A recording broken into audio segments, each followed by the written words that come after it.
Hey there, and welcome to Crime for Sleep. I know you're having trouble falling asleep, so let me keep you company with true crime stories from around the world. Before we dive in, I'm curious, where did you first hear this one? If you enjoy these stories, don't forget to like, comment, and subscribe. Now get comfortable, and let's get into tonight's case. Crime 1, the dresser came with the apartment. It looked old but solid, with one drawer permanently sealed shut.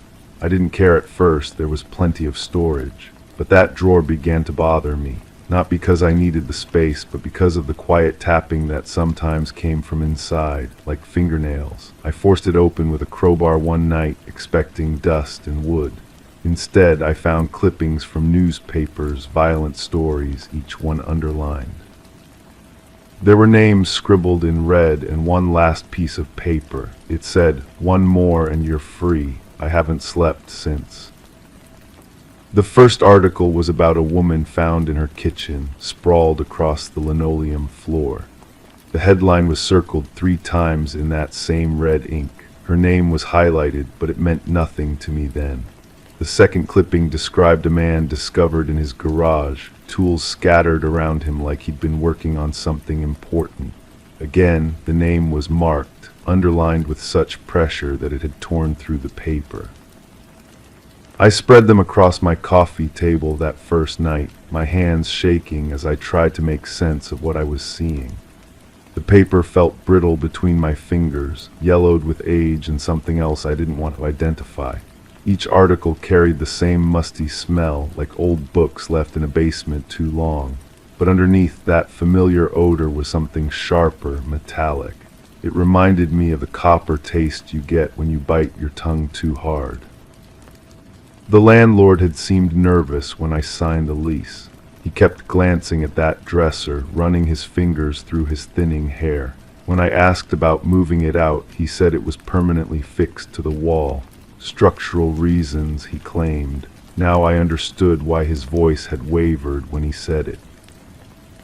I started researching each case, spending hours at the library because I couldn't bring myself to search for these stories at home. The woman in the kitchen had been found by her neighbor, who noticed her dog barking for days.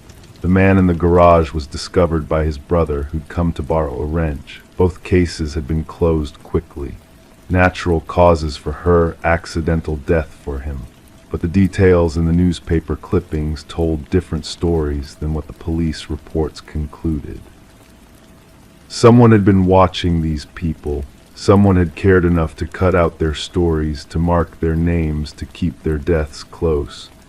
The handwriting in the margins was careful, precise, not frantic or chaotic like you'd expect from someone unhinged. This was methodical, planned. I found myself returning to that drawer every night, running my fingers along its edges. The wood was smooth except for small indentations near the lock, scratches that looked deliberate. When I held a flashlight close, I could see they formed patterns, numbers maybe, or letters. My eyes would water trying to make them out, but I kept looking anyway. The previous tenant had lived here for 15 years. The landlord mentioned this casually when I called to ask about the apartment's history. 15 years of tapping sounds coming from inside that drawer. 15 years of someone living with whatever was hidden inside. When I asked why he moved out, the landlord's voice got quiet, said he'd gone to live with family, needed help with things, didn't elaborate on what kind of help. I started having dreams about those newspaper clippings. In the dreams, I was reading them, but the names kept changing. Sometimes they were names I recognized from my own life. Sometimes they were names I'd never heard but somehow knew. I'd wake up with the taste of copper in my mouth and the smell of old paper clinging to my clothes. The third week after opening the drawer, I noticed something new. A small piece of paper had appeared underneath the others. Fresh white paper, not yellowed like the rest. My name was written on it in that same careful handwriting. Below my name was an address, my address. I called the police, but what could I tell them? That someone had broken into my apartment to leave me a note with my own address. that I'd found old newspaper clippings in a drawer. They took a report, but I could hear the skepticism in the officer's voice. He suggested I change my locks and maybe consider moving if I felt unsafe. But I couldn't move, not yet, because I'd started to recognize the pattern in those clippings. The woman in the kitchen had lived alone, just like me. The man in the garage had recently moved to a new place, just like me. Both had been found by people who'd noticed something was wrong, but only after days had passed. Days when no one had checked on them. Days when no one had missed them enough to worry. I began documenting everything, taking photos of the clippings, copying down the exact wording of the notes. The red ink had a particular quality to it, almost brown in certain light. When I held the papers up to my window, I could see watermarks I hadn't noticed before. Circles and lines that might have been stains or might have been something more intentional. The landlord stopped returning my calls. When I went to his office, the secretary said he was out of town indefinitely. Family emergency, she explained, but she wouldn't meet my eyes when she said it. The building's maintenance requests started going unanswered too. Small things at first, a dripping faucet, a loose doorknob, then bigger issues. The heat stopped working efficiently. The hallway lights began flickering. I started staying awake later, listening for sounds in the walls. The apartment building was old, full of settling noises and creaking pipes. But sometimes I heard something different. Footsteps in the hallway that stopped just outside my door. The sound of someone trying keys in locks that didn't belong to them. Whispers in the walls that might have been voices or might have been wind through old ventilation systems. The final clipping appeared on a Thursday. I hadn't opened the drawer in 3 days, trying to pretend it didn't exist. But when I came home from work, I could smell that metallic scent stronger than before. The drawer was slightly open, something I was certain I'd never seen before. Inside was a fresh newspaper clipping. The paper was still crisp, the ink still dark. It was about a person found in their apartment, sitting at their kitchen table with old newspapers spread in front of them. The cause of death was listed as undetermined. The name highlighted in red was mine. But the newspaper was dated for tomorrow. I'm writing this now because I need someone to know. The drawer is tapping again, but louder this time. The sound isn't coming from inside anymore. It's coming from somewhere else in the walls, or maybe from outside my door. I can't tell the difference anymore. The copper taste won't leave my mouth, and every time I close my eyes, I see that careful handwriting spelling out names I don't want to recognize. The note at the bottom of the drawer said, "One more, and you're free." I thought it meant someone else needed to die, but I'm starting to understand that freedom isn't always what we think it is. Sometimes it's just the end of waiting for something we were never meant to survive. The tapping has stopped now. The silence is worse. Crime 2, it was supposed to be a joke. My neighbor left it in my yard, smiling with its chipped paint and weird glass eyes. I kept moving it back. Then it started showing up in places I never touched, near my window, on my porch, inside the garage. I destroyed it with a hammer, buried the pieces, but it came back intact. A note was stuck in its base. "I see how you sleep." That night I heard glass crunching under my bed. The gnome hadn't moved again. Something else had taken its place. That was the story I told the police. But stories have a way of changing when you tell them enough times, and I've been telling this one for months now. The truth is, I never destroyed that gnome. I wanted to. I held the hammer over it for what felt like hours, but something stopped me. Maybe it was the way those painted eyes seemed to watch me, or maybe it was the growing certainty that breaking it wouldn't solve anything. The real problem wasn't the gnome at all. I started keeping a journal after the first incident, not because I believed in the supernatural. I'm a practical person, always have been, but because I needed to document what was happening. The entries started simple enough. Gnome moved from backyard to front porch. Found gnome in garage, don't remember putting it there. standard stuff for someone slowly losing their grip on reality. But then I started writing about other things. The smell of cigarette smoke drifting through my kitchen window, even though I don't smoke and my neighbor claims she quit years ago. The sound of footsteps in my attic during the quiet hours when sleep should come easily. The way my mail seemed to arrive already opened, envelopes carefully resealed with just enough precision to make me question my own memory. I began visiting the local library, not for books, but for their computers. I needed to research my property, my neighbors, the history of this place that I'd called home for 3 years without ever really knowing.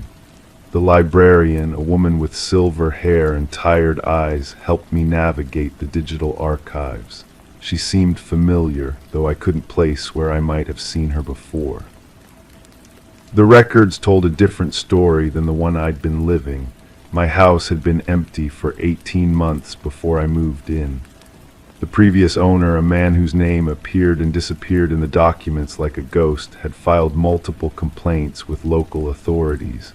Harassment, stalking, break-ins. The complaints stopped abruptly. No resolution, no forwarding address, just silence. I found photographs in the Historical Society's collection, images of the neighborhood from various decades.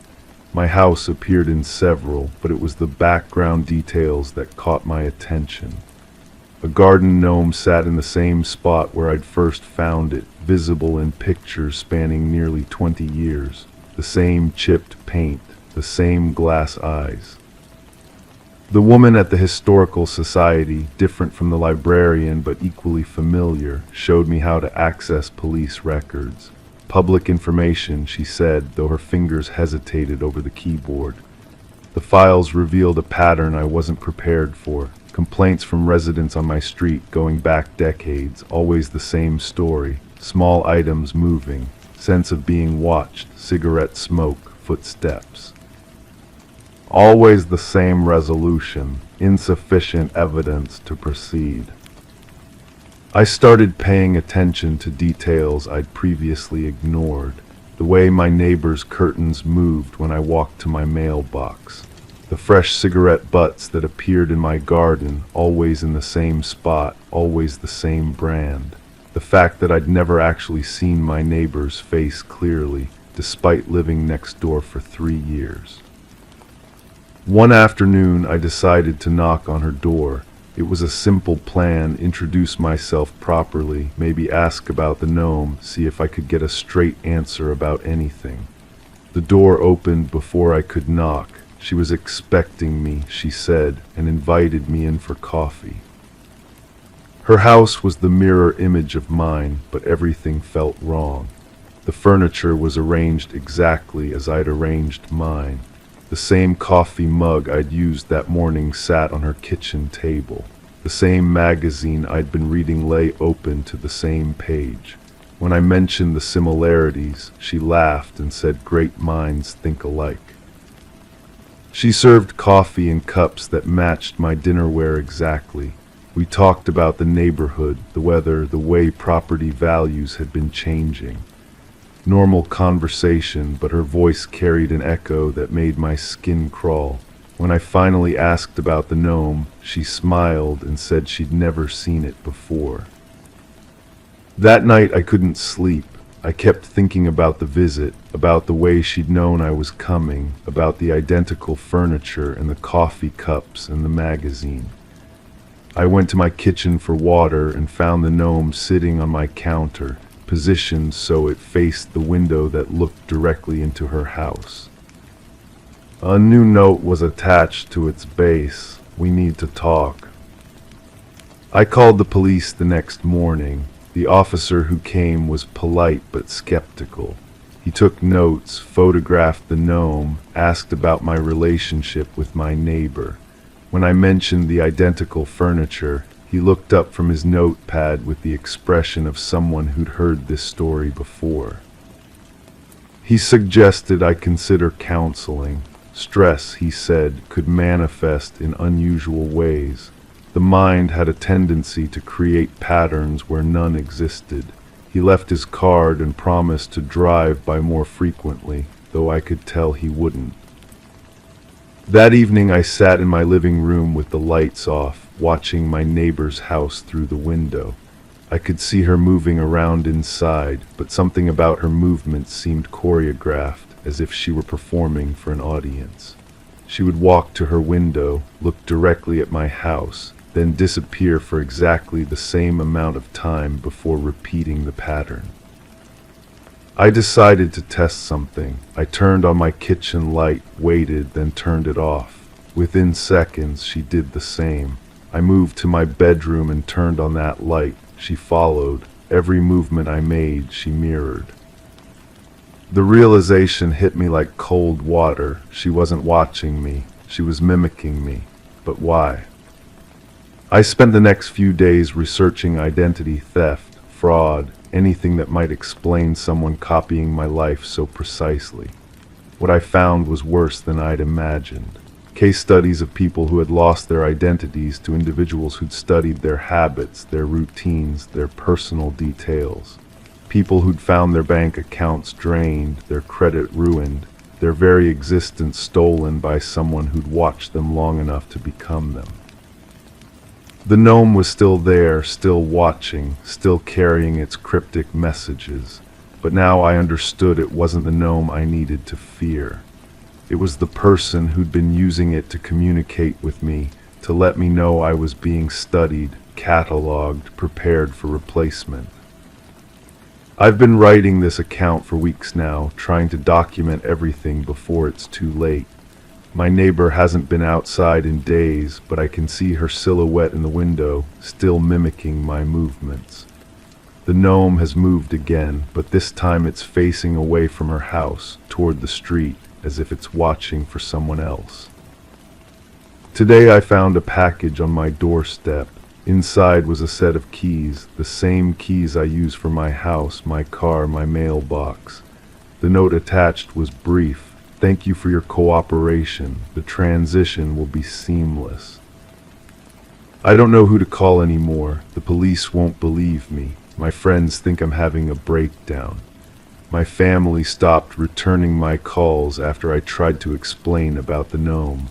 But someone out there is planning to take my place, to live my life, to become me in every way that matters. The gnome moved again this morning. It's sitting on my front porch now, facing the street, as if it's waiting for someone to arrive. I can hear footsteps in my attic again, but this time they're different. This time they're learning to walk like me. I'm leaving this account where someone will find it. Maybe it will help the next person who discovers that their life has been chosen, studied, and marked for acquisition. Maybe it will explain why the gnome keeps moving, why the cigarette smoke never stops, why the footsteps in the attic sound more like your own footsteps with each passing night. Or maybe it will just be another story that no one believes, another case file marked insufficient evidence, another person who disappeared without explanation while their life continued on without them. The gnome is smiling at me now. Its chipped paint seems fresher somehow, its glass eyes clearer. It's not the same gnome anymore, just like I'm not the same person who first found it in my yard. We've both been replaced by better versions of ourselves, versions that someone else controls. I can hear a car pulling into my driveway. The footsteps in the attic have stopped. The transition is beginning. Crime 3, the dripping kept me awake for days. No matter how tight I turned the faucet, it never stopped. I bent down to check the pipe, and that's when I heard it, a whisper, garbled, wet, but unmistakably human. At first I thought it was the plumbing. But then the voice started saying things only I knew, secrets I'd never said out loud. I removed the pipe entirely, and in the sludge I found a recorder, wrapped in plastic, still warm. The voice on it was mine, but I never said any of those words, and I never hit record. My hands shook as I held the device. The plastic was smooth, almost surgical grade, the kind used in medical facilities. Someone had planned this. The recorder was expensive, professional quality, not some cheap electronics store purchase. I pressed play again, and my own voice filled the kitchen, confessing to things I'd only thought about. Dark thoughts, violent thoughts, thoughts about the woman who lived upstairs. She'd been missing for weeks. The landlord said she'd moved out suddenly, left no forwarding address. But I'd heard her walking around up there even after the official move-out date. Footsteps at odd hours, the sound of furniture being dragged across the floor. I'd assumed she was cleaning, maybe forgotten something. Now I wondered if those sounds were something else entirely. I rewound the recording and listened again. My voice described details about her daily routine that were uncomfortably accurate. How she always checked her mailbox exactly after her morning jog. How she kept her spare key under the third flower pot from the left. How she never closed her bedroom curtains completely. Information I shouldn't have known, yet somehow I did. The smell from the pipes was getting stronger. Not just mold and old water, but something organic, something that had been decomposing. I called the maintenance company, but they said they'd already been to my building recently. Someone had reported a sewage backup in the apartment directly above mine. They'd found nothing wrong with the plumbing. I went upstairs and knocked on her door. No answer as expected, but when I pressed my ear against the wood, I could hear something, not footsteps this time. A low humming sound, almost mechanical, like a refrigerator running or air conditioning, but the electricity to vacant units was always shut off. The landlord was reluctant to let me in, claimed there were privacy issues, liability concerns, but I pressed him, told him about the smell, the sounds. He finally agreed, muttering about difficult tenants and their paranoid complaints. His key turned easily in the lock, and the door swung open to reveal an apartment that looked lived in. Fresh flowers on the counter, groceries in the refrigerator, a coffee cup still warm on the kitchen table. The landlord seemed as confused as I was. He checked his records twice, showed me the move-out paperwork with her signature. But everything in the apartment suggested she'd never left. Her clothes hung in the closet. Her toothbrush sat by the bathroom sink. Family photos smiled from the mantelpiece. I asked to see the move-out documentation more closely. The signature looked right, but something about the handwriting seemed forced, unnatural.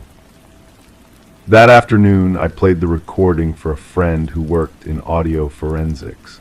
She ran it through her equipment, checking for digital manipulation, voice synthesis, any signs of tampering. The results were unsettling. The voice was definitely mine, but the recording showed signs of being pieced together from multiple sources. Words and phrases edited together so seamlessly that even professional software barely detected the cuts. Someone had been recording me for months, collecting my voice, learning my speech patterns. They'd taken hundreds of hours of conversation and constructed these confessions, these admissions of guilt. But why? What did they gain by making me sound like a killer? I started checking my apartment for hidden microphones, cameras, any kind of surveillance equipment. What I found was worse than I'd imagined. Tiny recording devices tucked behind outlet covers, under furniture, inside light fixtures. Someone had turned my home into a recording studio without my knowledge. They'd been listening to everything. My phone calls, my conversations with visitors, even my habits of talking to myself. The devices were all the same brand, the same model as the recorder from the pipe. Professional grade, expensive, the kind used by private investigators or law enforcement, but these hadn't been installed by police. There were no warrants, no legal justification. This was personal. Someone wanted to frame me, to create evidence that didn't exist. I confronted the landlord again, demanded to know who had access to my apartment. He was evasive, claimed that only maintenance staff had keys, but his story kept changing. First he said no one had been in my unit for months. Then he mentioned a pest control inspection. Then he admitted that the previous tenant might have kept a spare key. Previous tenant, the woman upstairs, had lived in my apartment before moving to the unit above. She would have known the layout, known where to hide recording equipment, but that would mean she'd planned this before she ever moved upstairs. It would mean she'd been watching me, studying me, preparing to destroy my life from the moment we became neighbors. I found her forwarding address in the landlord's files when he wasn't looking. The address didn't exist. The street number was wrong. The zip code belonged to a different state entirely. Either she'd given false information or someone had altered the records after she disappeared. The signature on the forwarding paperwork looked different from the move-out document, shakier, more desperate. The recording devices in my apartment were still active, still transmitting. I traced the signal using an RF detector, following the frequency until it led me to the basement. In a storage room filled with old furniture and forgotten belongings, I found a computer setup that had been running for weeks. Multiple screens showing feeds from cameras I hadn't even known existed. Hours of footage of me going about my daily routine, unaware I was being watched. The computer files were organized by date, each day's surveillance carefully cataloged and archived, but the most recent files were different. They showed the apartment upstairs, not mine. Someone had been monitoring her too, recording her conversations, tracking her movements. The last file was timestamped from the day she supposedly moved out. In it, she looked terrified. She was talking to someone off camera, pleading with them. I couldn't make out the words, but her body language told the story. She was backing away from whoever was filming, her hands raised defensively. The recording cut off abruptly, but not before I saw something that made my blood freeze. In the reflection of her window, I could see the person holding the camera. It was me. But I'd never been in her apartment before that day with the landlord. I'd never owned a camera like the one in the reflection. Someone had superimposed my image onto the footage, just like they'd constructed those audio confessions from fragments of my voice. I was being set up, but by whom? And why was the evidence so elaborate, so carefully crafted? I called the police, tried to explain about the recordings, the fake evidence, the missing woman, but when they arrived, they found something I hadn't expected. The computer in the basement was registered to my name. The surveillance equipment had been purchased with my credit card. Even the apartment upstairs was now somehow listed as being rented by me, despite the fact that I'd never signed any paperwork. The officers were professional but skeptical. They asked careful questions about my relationship with the missing woman, about my knowledge of the recording equipment, about the confessions they'd heard on the audio files. I tried to explain about the manipulation, the editing, the elaborate frame job, but every piece of evidence pointed back to me as the one responsible. As they prepared to take me in for questioning, one of the officers made a comment that stopped me cold. He mentioned that the woman upstairs had filed several complaints about harassment before she disappeared. Complaints about a neighbor who knew too much about her routine, who seemed to be watching her, who made her feel unsafe. The complaints were filed under my name with my signature. But I'd never harassed anyone. I'd barely spoken to her beyond polite greetings in the hallway. Yet somehow there was paperwork, documentation, a paper trail that painted me as a stalker. Someone had been building a case against me for months, creating evidence that I was dangerous, that I posed a threat. They'd used my own voice, my own image, my own identity to construct a perfect frame. The truth was slipping away from me with each new revelation. Every attempt to prove my innocence only uncovered more evidence of my guilt. Someone had spent considerable time and money to destroy my life, but I still didn't know who or why. As the handcuffs clicked around my wrists, I realized that I might never know. The person who done this to me had vanished as completely as the woman upstairs. The last thing I saw as they led me away was a moving truck pulling up to the building. New tenants, probably. Fresh victims for whoever was running this elaborate game. I wanted to warn them, to tell them to check their pipes for recording devices, to watch for voices that shouldn't be there. But who would believe a man accused of making his neighbor disappear? The dripping in my sink had stopped, finally, but I could still hear that voice, my voice, confessing to crimes I didn't commit. And somewhere in this neighborhood, someone was listening to those confessions and smiling, knowing they'd created the perfect crime. One where the victim destroys himself with his own voice, his own image, his own paranoid attempts to prove his innocence. Crime 4, it was stapled to a telephone pole outside the grocery store. Black and white photo, my face. The name below wasn't mine, but the photo definitely was. I pulled it down and took it home. Hours later, I found another on my windshield, then more on my mailbox, my doorstep, even inside my fridge. The number listed at the bottom kept changing. One night, I called it. A voice answered with a question. Why are you still pretending to be someone else? I hung up immediately. My hands were shaking as I stared at the poster spread across my kitchen table. The paper felt cheap, like it had been printed at home. The photo was from my college graduation, but I couldn't remember who had taken it or how someone else could have gotten hold of it. The name printed beneath read Sarah Elizabeth Cross. I had never heard that name before, yet something about it felt familiar in a way that made my stomach turn.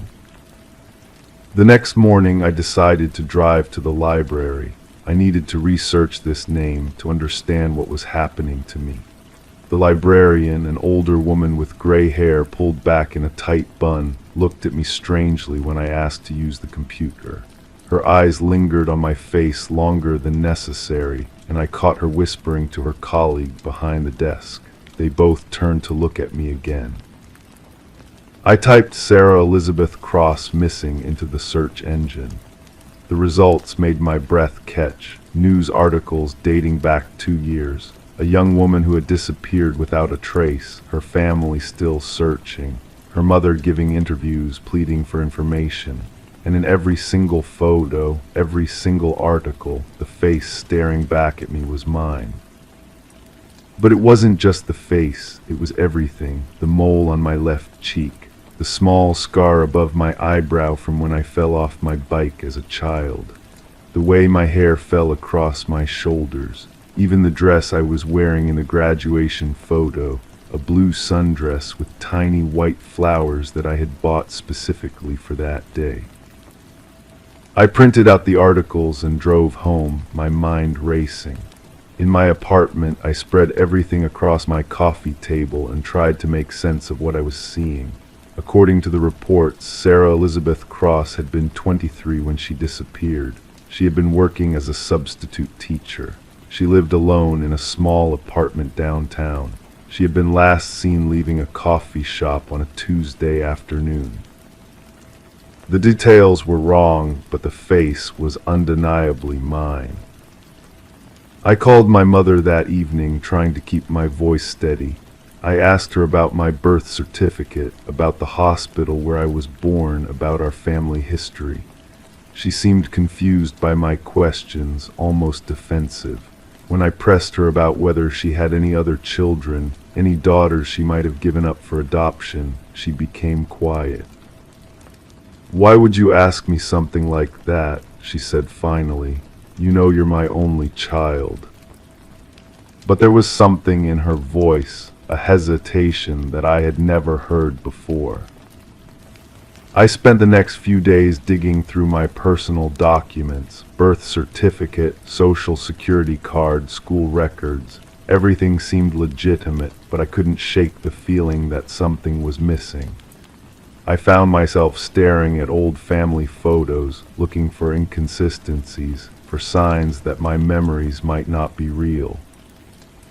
Then I found the box in my closet. A small cardboard box pushed far back behind my winter coats. Inside were documents I didn't remember keeping. Medical records from a hospital I had never been to. A driver's license with my photo, but a different name. And at the bottom, a letter addressed to Sarah Elizabeth Cross. The letter was from a lawyer dated 3 years ago. It mentioned an inheritance, a trust fund that had been set up for her. The amount was substantial, enough to change someone's life completely. I sat on my bedroom floor, holding the letter in my trembling hands. The paper smelled like vanilla and cigarettes, a combination that triggered a memory I couldn't quite grasp. I closed my eyes and tried to remember. There was a woman older with kind eyes and a gentle voice. She used to braid my hair and tell me stories about faraway places. But when I tried to focus on her face, it became blurry, like looking through water. The phone rang, startling me back to the present. I didn't recognize the number, but I answered anyway. "You found the box," the voice said. It was the same voice from before, but now it sounded familiar, like an echo of something I had heard long ago. "Who is this?" I whispered. "You know who this is," the voice replied. "You've always known." The line went dead. That night I couldn't sleep. I kept thinking about the woman in my fragmented memory, about the smell of vanilla and cigarettes, about the way her hands felt when she braided my hair. I got up and went to my bathroom, staring at myself in the mirror. The face looking back at me was the same face I had seen my entire life, but now it felt like a stranger's. I touched the scar above my eyebrow, trying to remember how I had gotten it. The story had always been the same, falling off my bike as a child. But now, standing in the dim light of my bathroom, I remembered something different. A woman with dark hair holding a cold compress to my forehead, telling me everything would be okay, that she would take care of me. The woman wasn't my mother. I went back to the library the next day, this time looking for information about adoptions, about missing children, about families who had lost daughters. The librarian watched me again, but this time she approached me directly. "You look familiar," she said, her voice barely above a whisper. "There was a girl who used to come in here maybe 3 years ago. She looked just like you. Same face, same hair, but her name was different." "What was her name?" I asked, though I already knew the answer. "Sarah," she said, "Sarah Cross. She was always researching her family history, trying to find information about her birth parents. She said she had been adopted, but the records were sealed. She spent months coming in here, printing out articles, making phone calls." "What happened to her?" The librarian shook her head. "One day she just stopped coming. I assumed she had found what she was looking for, or maybe she had given up. But then I saw the missing person reports on the news." I thanked her and left, my mind reeling. In my car, I sat in the parking lot and tried to piece together what I was learning. 2 women, both with the same face, both searching for answers about their past. One missing, one living a life that might not be real. I drove to the address listed in the newspaper articles as Sarah Cross's last known residence. It was a small apartment building in an older part of town. The landlord, a man in his 60s with calloused hands and tired eyes, looked at me with surprise when I knocked on his door. "I thought you were dead," he said simply. "I'm not Sarah Cross," I told him, but even as I said it, I wasn't sure if it was true. He let me into the apartment. It had been cleaned out, but there were still traces of whoever had lived there. A coffee stain on the kitchen counter, a small nail hole in the bedroom wall where a picture had hung, the smell of vanilla and cigarettes lingering in the air. In the bedroom closet, I found something the cleanup crew had missed. A small piece of paper wedged between the floorboards. It was a phone number, written in handwriting that looked exactly like mine. I called the number from Sarah's apartment. A woman answered, her voice strained and desperate.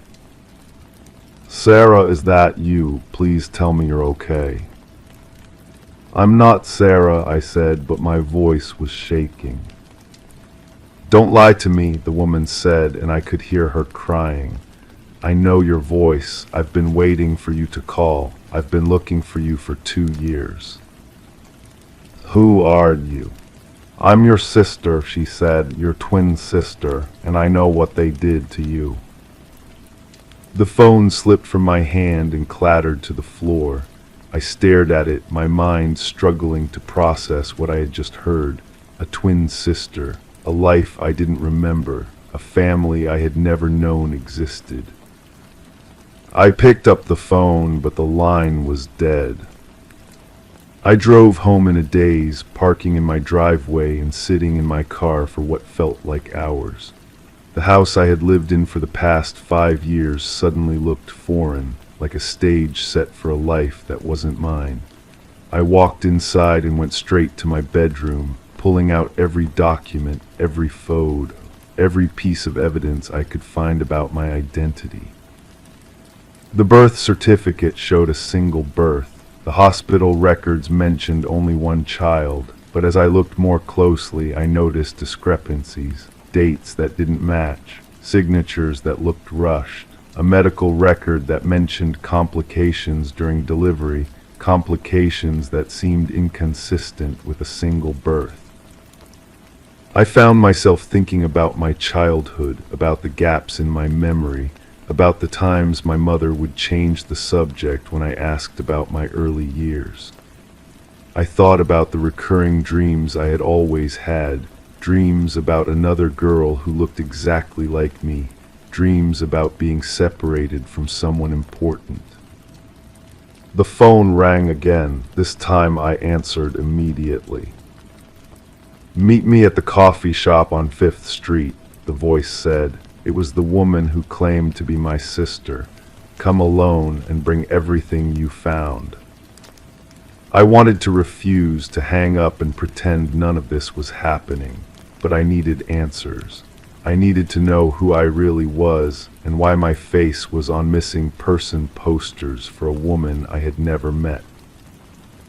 The coffee shop was nearly empty when I arrived. I recognized her immediately, sitting in a corner booth with her back to the wall.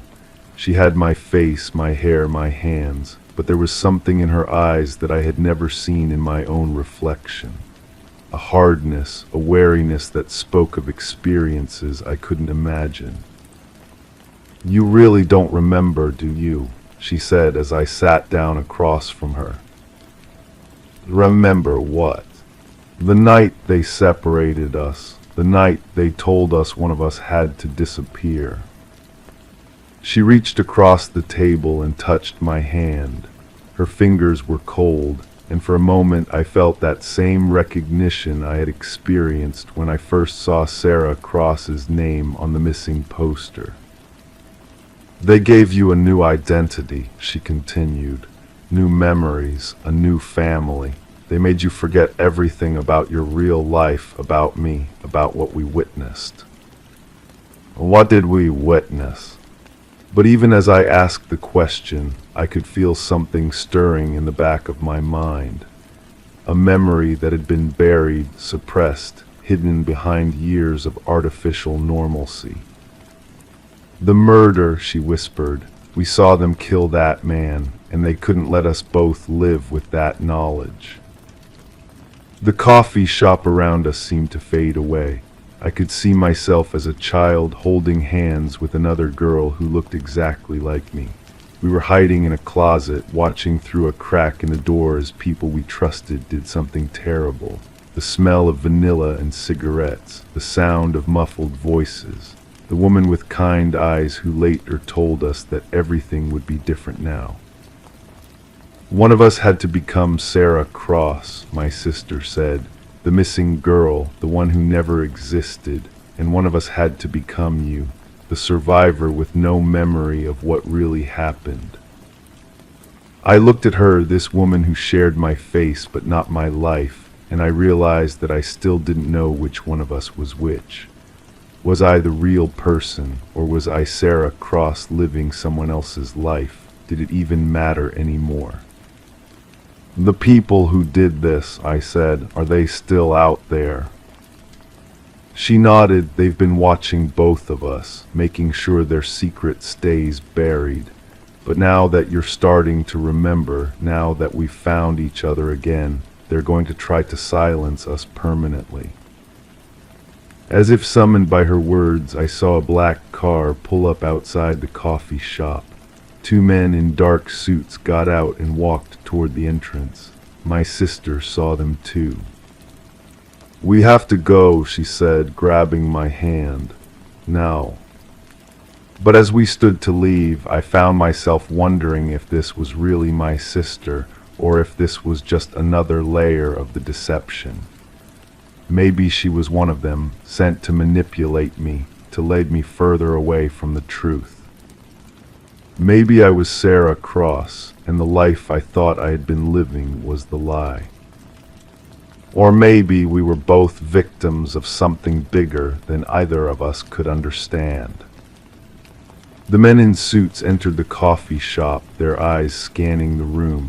My sister pulled me toward the back exit, but I hesitated. There was something about this moment, about the way the light fell across her face, that triggered another memory, not of childhood, but of something more recent. A conversation I might have had, a plan we might have made, a decision to create our own missing person case, our own mystery, our own way of disappearing from lives that had become unbearable. But I couldn't be sure if the memory was real or if it was just another fabrication, another lie designed to keep me from knowing who I really was. We slipped out the back door into an alley that smelled of garbage and rain. My sister, or the woman who claimed to be my sister, led me to a car parked behind the building. As we drove away, I watched the coffee shop disappear in the side mirror, along with any chance of getting clear answers about my identity. "Where are we going?" I asked. "Somewhere safe," she said, "somewhere they can't find us." But I wasn't sure I trusted her definition of safety. I wasn't sure I trusted anything anymore. The missing person posters were still appearing around town, I was sure of it. My face, Sarah Cross's name, phone numbers that led to voices asking questions I couldn't answer. The truth was out there somewhere, buried beneath layers of false memories and manufactured identities. Maybe I would never know if I was the survivor or the victim, the real person or the missing one. Maybe that was the point. Crime 5, I wiped away the steam after a shower and saw something off. My reflection blinked half a second too late. I thought I was imagining it until it smiled when I didn't. I replaced the mirror, but the new one did the same. I covered it with a towel, but every time I passed by I felt watched. One day I smashed it. Behind the glass wasn't a wall, it was a hollow space. Inside there was a camera and a notebook filled with notes about me written in my handwriting. The pages trembled in my hands as I read my own words describing routines I'd never consciously noticed. The way I brushed my teeth in exactly 47 strokes, how I always touched the doorframe twice before leaving the bathroom, details that felt intimate and foreign at the same time, as if someone had been living inside my skin. The camera was still recording. A red light pulsed steadily in the darkness behind where my reflection should have been. I pulled it free from its mounting, feeling the weight of surveillance in my palm. The device was warm, recently active, with a memory card that contained hundreds of files.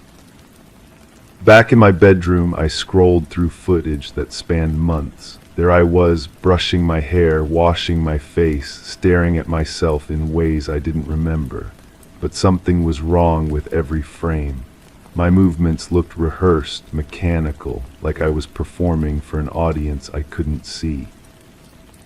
The notebook contained more than observations.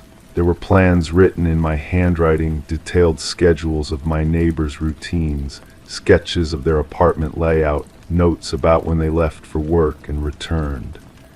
Names I recognized from my building, addresses, even copies of keys I didn't remember making.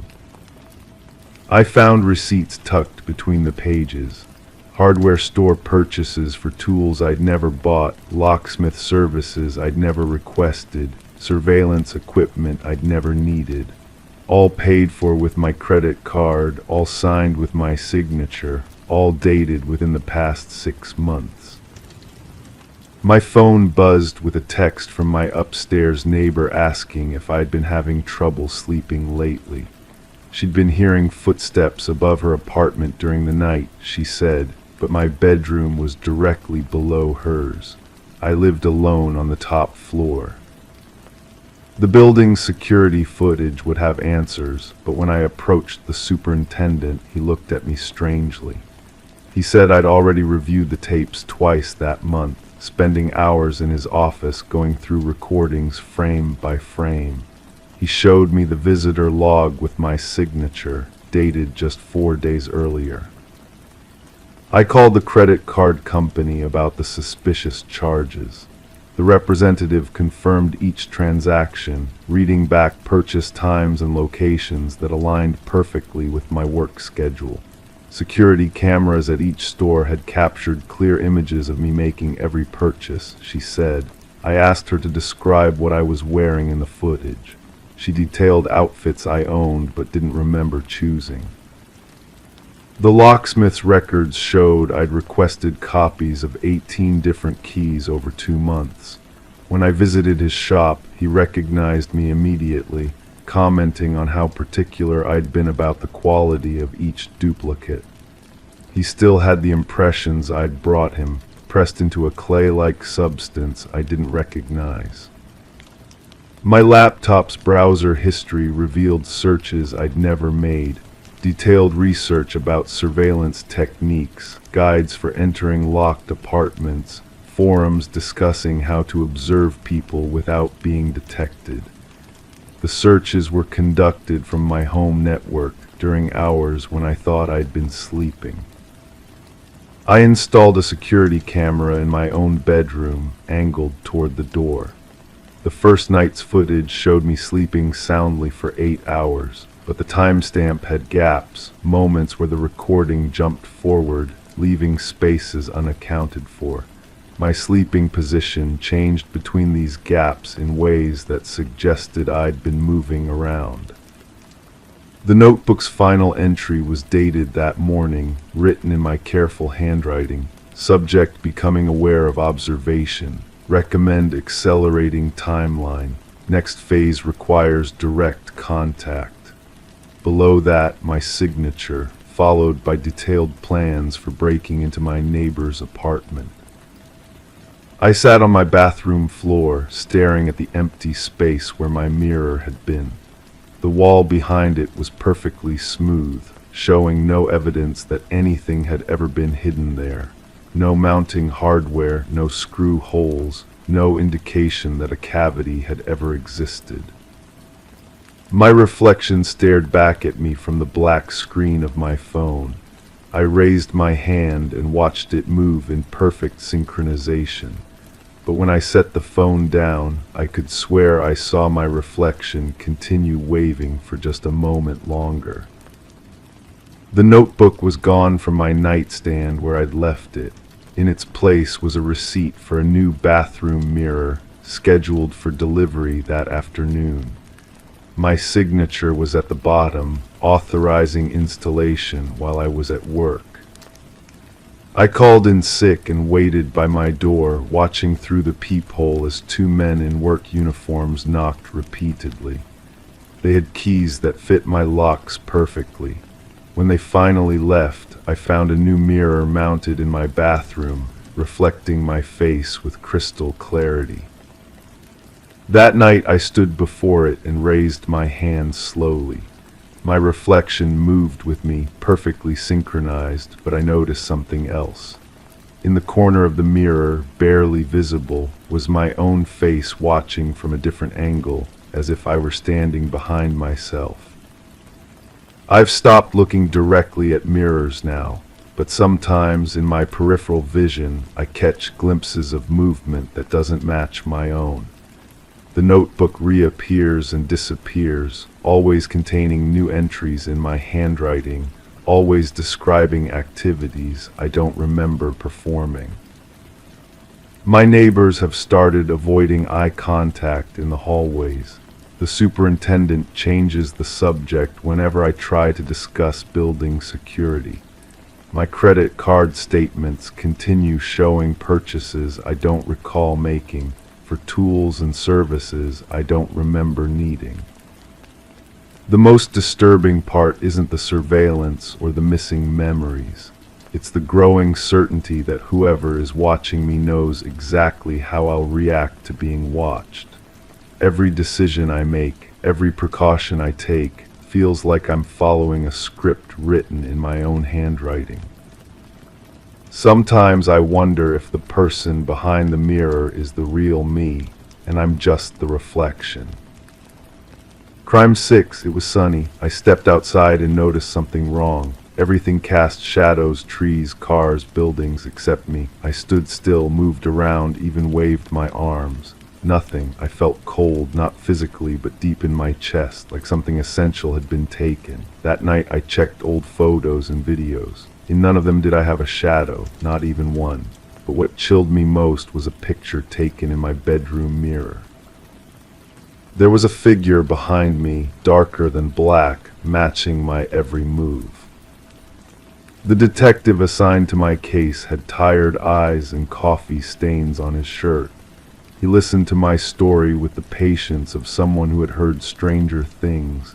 When I showed him the photograph, his expression changed. He held it closer to the light, squinting at the dark figure that seemed to hover just behind my reflection. "When was this taken?" he asked. I couldn't remember. The timestamp had been corrupted somehow, showing only static numbers that made no sense. But I knew it was recent because I recognized the sweater I was wearing, the blue one with the small tear near the left shoulder. The detective made a note and promised to look into it. That was the last I heard from him for weeks. I started carrying a small mirror everywhere, checking corners and reflections obsessively. The figure was always there, a presence that felt more real than my own reflection. Sometimes I caught myself talking to it, asking questions that received no answers except the unsettling way it seemed to tilt its head when I spoke.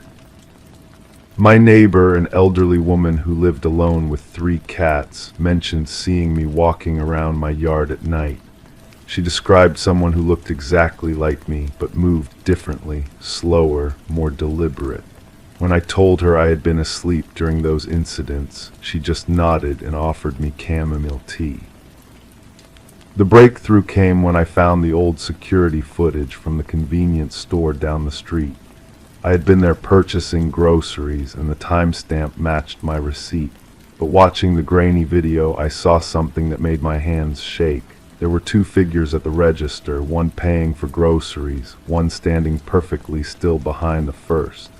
The cashier seemed to acknowledge both of us, even handing change to the motionless figure. I called the detective immediately, but the number had been disconnected. When I went to the station, they told me no one by that name worked there. They had no record of my case. The security footage disappeared the next day. The store manager claimed their system had been hacked, all recordings wiped clean. But I noticed how his hands trembled when he spoke, how he kept glancing at the corner where the camera used to be. I began documenting everything, every strange encounter, every person who seemed to see something I couldn't explain. My journal filled with testimonies from people who described conversations with me that I had never had, meetings at places I had never been. A barista remembered making my usual order while I stood in line twice, once behind myself. A taxi driver insisted on payment for 2 passengers after what I remembered as a solo ride. The pattern became clear only when I found the newspaper clipping hidden in my basement, tucked inside an old book I had never opened. The headline was simple: "Local resident found dead in apparent suicide." But the photo accompanying the article showed someone who looked exactly like me, down to the scar on my chin from a childhood accident. The article was dated 3 months ago. According to the story, this person had been found in their home, doors locked from the inside, no signs of struggle. The investigation had been closed quickly, ruled a suicide despite family protests. The family members interviewed all mentioned the same thing: how the deceased had been acting strangely in the weeks before their death, talking about feeling watched, claiming someone was following them. I read the article again and again, my reflection staring back at me from the basement window. But this time I was alone in the glass. The dark figure was nowhere to be seen. The next morning I received a call from someone who claimed to be the deceased person's sibling. They wanted to meet to discuss the similarities between our situations. When I asked how they had gotten my number, they said I had given it to them myself during a conversation I couldn't remember having. We met at a coffee shop I had never been to before, though the staff greeted me by name and knew my order. The sibling showed me photos of the deceased person's final days, pictures that could have been taken in my own home, showing furniture I recognized, clothes I owned, books I had read. They kept talking about their shadow being missing, the sibling said, stirring sugar into their coffee with mechanical precision. Said they felt like they were being replaced, one piece at a time. I excused myself to use the restroom, needing a moment to process what I was hearing. In the mirror above the sink, I saw myself clearly for the first time in weeks, alone. No dark figure, no secondary presence, just me, looking pale and tired, but undeniably real. When I returned to the table, the sibling was gone. The barista insisted I had been sitting alone the entire time, talking to myself in what she described as 2 different voices. The coffee cup across from me was clean, unused. I walked home through streets that felt familiar yet foreign, past neighbors who waved at me with recognition I couldn't return. My house key fit perfectly in a lock I was certain I had never seen before, opening a door to rooms arranged exactly as I remembered, but somehow different in ways I couldn't identify. The photograph from my bedroom mirror was still there, sitting on my nightstand. But now it showed only an empty room, no figure at all, not even my own reflection. Just an empty mirror in an empty space, as if the camera had captured nothing at all. I keep the photo close, a reminder of something I can't quite name. Sometimes I catch myself checking mirrors, looking for shadows that might or might not be there. The detective never existed, the convenient store footage was never real, and the newspaper clipping crumbles a little more each time I unfold it. But the questions remain, persistent as shadows at noon.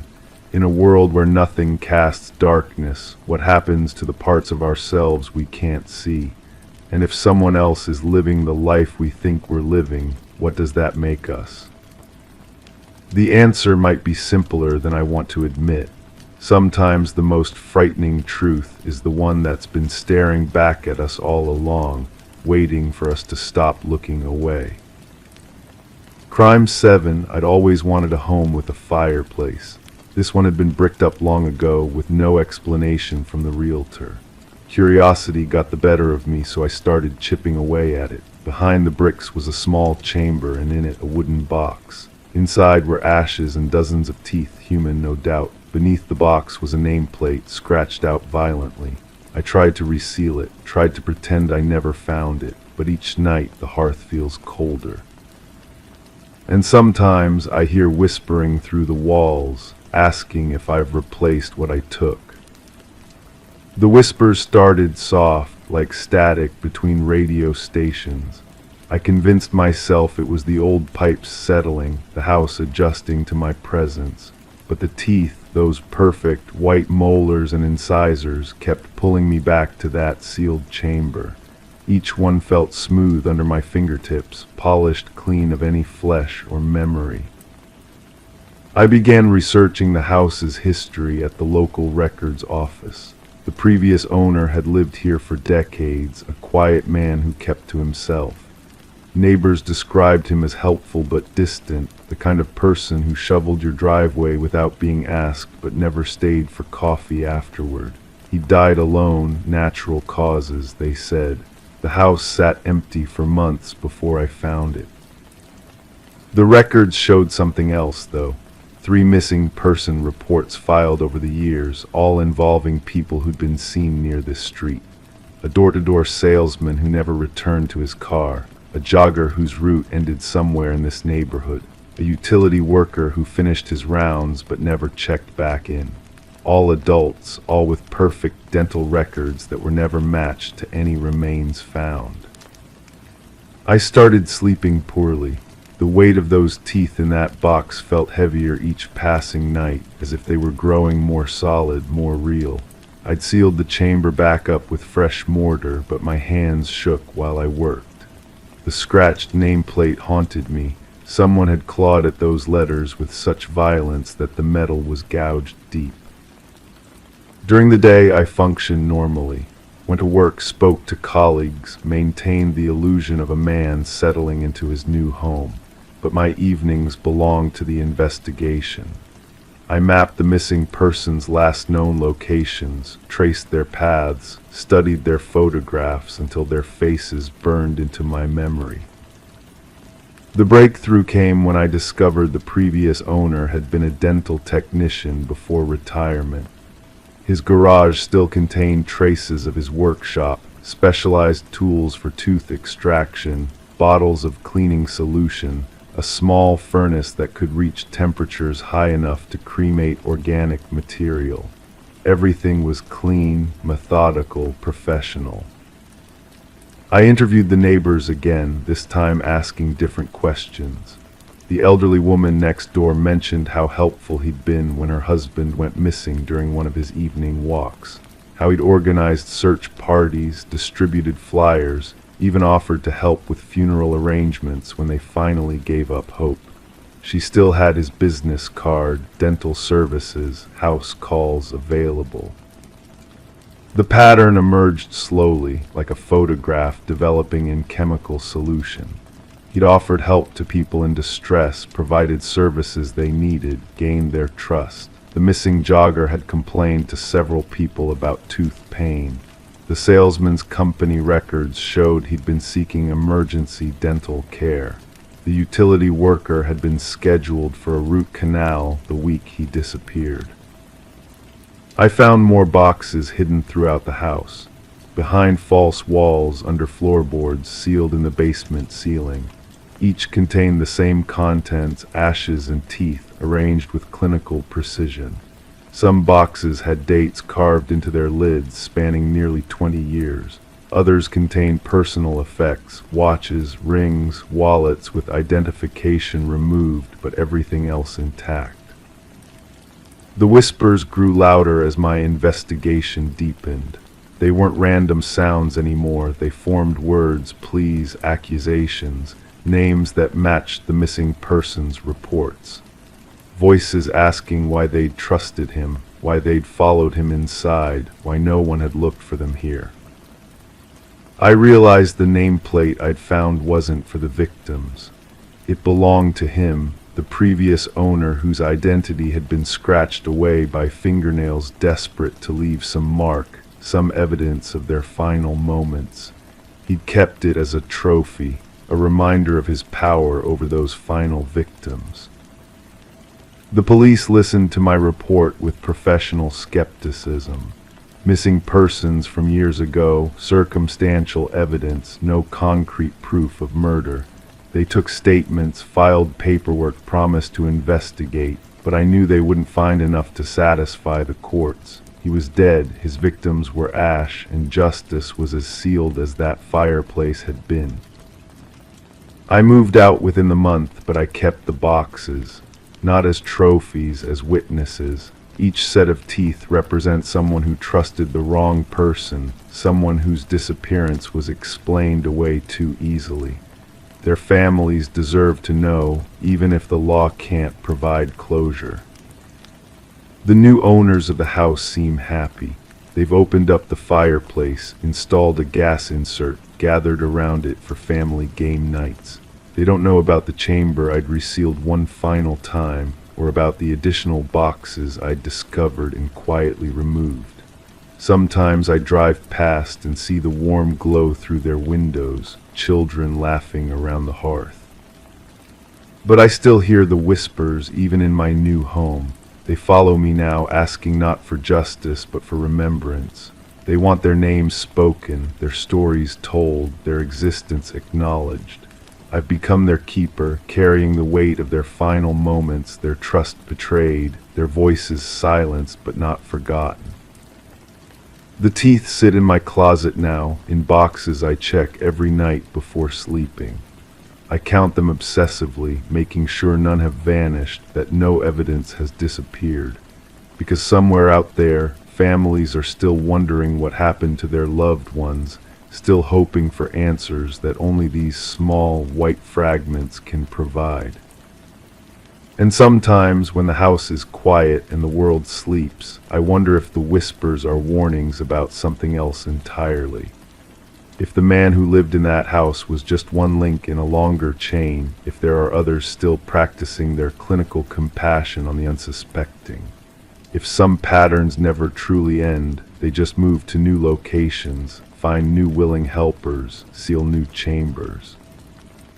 The fireplace was sealed for a reason. I just wish I'd understood that reason before I opened it. Crime8, my mail used to be junk, ads, bills, nothing unusual. Then one day I found an envelope marked "Do Not Ignore."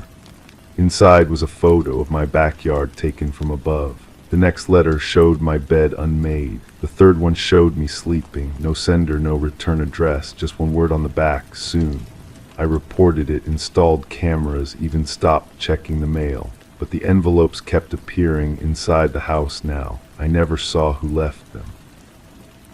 But the last one wasn't a photo. It was a map with only one place marked: my basement. I stared at that map for what felt like hours. The red X marked a corner I'd never examined closely. My basement was just storage, boxes of forgotten belongings, old furniture, the kind of space you avoid because it holds too many memories. But someone wanted me down there, someone who knew my house better than I did. The floorboards creaked under my weight as I descended.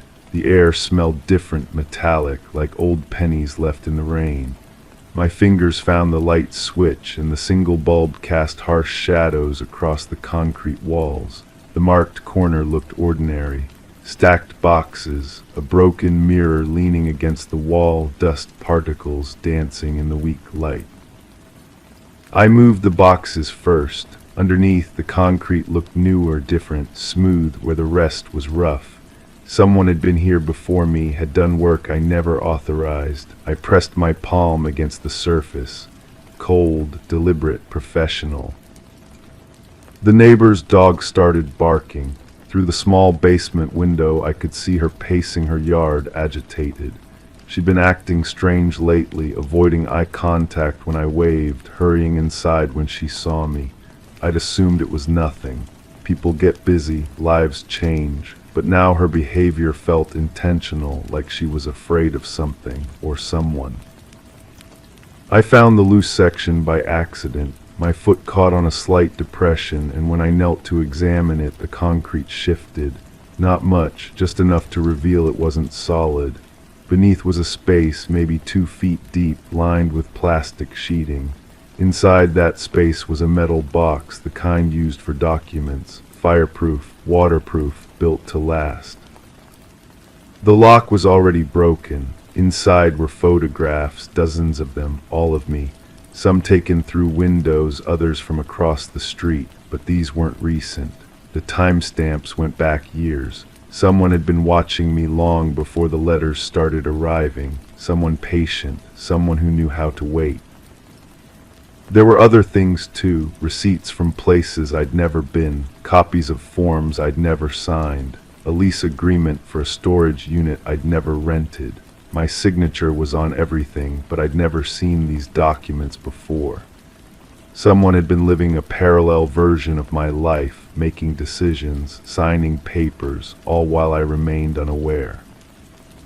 The final item was a journal, handwritten notes in my own handwriting, describing thoughts I'd never had, plans I'd never made, page after page of my thoughts, but not my thoughts. Someone had been inside my head, transcribing my inner voice, creating a record of conversations I'd never had with myself. The neighbor's dog had stopped barking. Through the window, I watched her walk to her fence, the one separating our properties. She stood there for a moment, then turned and looked directly at the basement window, at me. Her expression wasn't surprise or curiosity.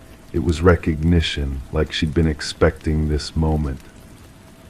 I climbed the stairs and walked to my front door. She was already standing at hers, as if she'd been waiting. The space between our houses felt smaller than usual, like we were actors on a stage, playing roles we'd rehearsed but never discussed. "You found it," she said, not a question, a statement. "How long have you known?" "Since the beginning, since you moved in, since before you moved in." Her voice was calm, matter of fact, the voice of someone who'd been carrying a secret for so long it had become part of their daily routine. She invited me inside. Her house was identical to mine, same layout, same windows, same basement, but the walls were covered with photographs, not of me, of the previous owner. The man who'd lived in my house before me, the man whose life I'd apparently inherited along with the mortgage. According to the neighbor, he disappeared one night, leaving everything behind. No forwarding address, no explanation, just gone. But his life had continued somehow, documented in forms and photographs and journal entries, all signed with my name. "He never left," she said, pointing to a photograph of my basement. "He just moved downstairs, kept living his life through whoever came next, through you." The photographs on her walls told a different story than the one I'd been living. They showed the basement being modified, concrete being poured, spaces being created. They showed the previous owner working alone, preparing for something or someone. "The letters were his way of bringing you home," she continued. "He needed you to find what he'd left behind, to continue what he'd started." I wanted to ask what he'd started, but I wasn't sure I wanted the answer. The neighbor's house felt like a museum dedicated to someone who'd never really died, just transformed into something else, someone else. "The storage unit," I said, "the one I never rented." She nodded. "That's where he keeps the rest of it, the things that wouldn't fit in the basement, the things he's collected over the years." I left her house with more questions than answers. The storage unit was across town, but the key was in my pocket, the same key I'd carried for years, thinking it was for something else, something normal, something mine. The unit was filled with boxes labeled with my name. Inside were belongings I'd never owned, memories I'd never made, photo albums showing a life I'd never lived, but in every picture it was me, my face, my body, my smile, living experiences I'd never had. I drove home as the sun set, the boxes in my backseat feeling heavier than they should. The neighbor was in her yard again, watching. She waved and I waved back, but it felt like we were saying goodbye to something that had never really begun. The basement looked different now, empty, waiting. The concrete was smooth where I'd found the hidden space, but I could still feel the depression with my foot, still sense the presence of whatever had been stored there, whatever was meant to be stored there. I haven't received any more letters. The cameras show empty hallways and quiet rooms, but sometimes in the morning I find things moved slightly. A book opened to a page I didn't mark, a chair facing a direction I wouldn't choose. Small changes that could be explained away as forgetfulness or imagination. The neighbor moved away last month. New people live there now, but they keep their curtains closed and their dog inside. Sometimes I see them watching from their windows, but they look away when I wave. They know something I don't, or they know something I'm not ready to accept. The storage unit is still mine. I still have the key. Sometimes I drive by but never stop. The boxes are still in my house, unopened, waiting in the basement where they belong, where they've always belonged, where I'm beginning to understand they were meant to be found. But I'm not sure by whom. Crime 9, my bed is in the same place. I lock every door before I sleep, but more and more often I wake up in a different room, sometimes even outside. One night I woke up in my bathtub, another time curled inside the closet. I started setting up traps, string, cameras, locks. Nothing caught anyone, nothing triggered. Then I woke up once more, buried under the floorboards of the shed. A note taped to my chest read, "You keep leaving, but we always bring you back." The paper felt damp against my skin when I peeled it away. Cheap notebook paper, the kind you buy at any corner store. The handwriting looked familiar, but I couldn't place it. My fingers were dirty, soil packed under my nails like I'd been digging. The smell of earth clung to my clothes, my hair. Even my mouth tasted of dust and decay. I started documenting everything. Every morning I'd photograph where I woke up, take notes about what I was wearing, check for injuries. The pattern made no sense. Sometimes I'd wake up wearing different clothes entirely. Sometimes my own clothes would be inside out or backwards or missing pieces. Once I woke up in the kitchen wearing a coat I'd thrown away months before. The cameras I installed showed nothing, just empty rooms, darkness, then suddenly I'd appear in frame already asleep in some impossible position.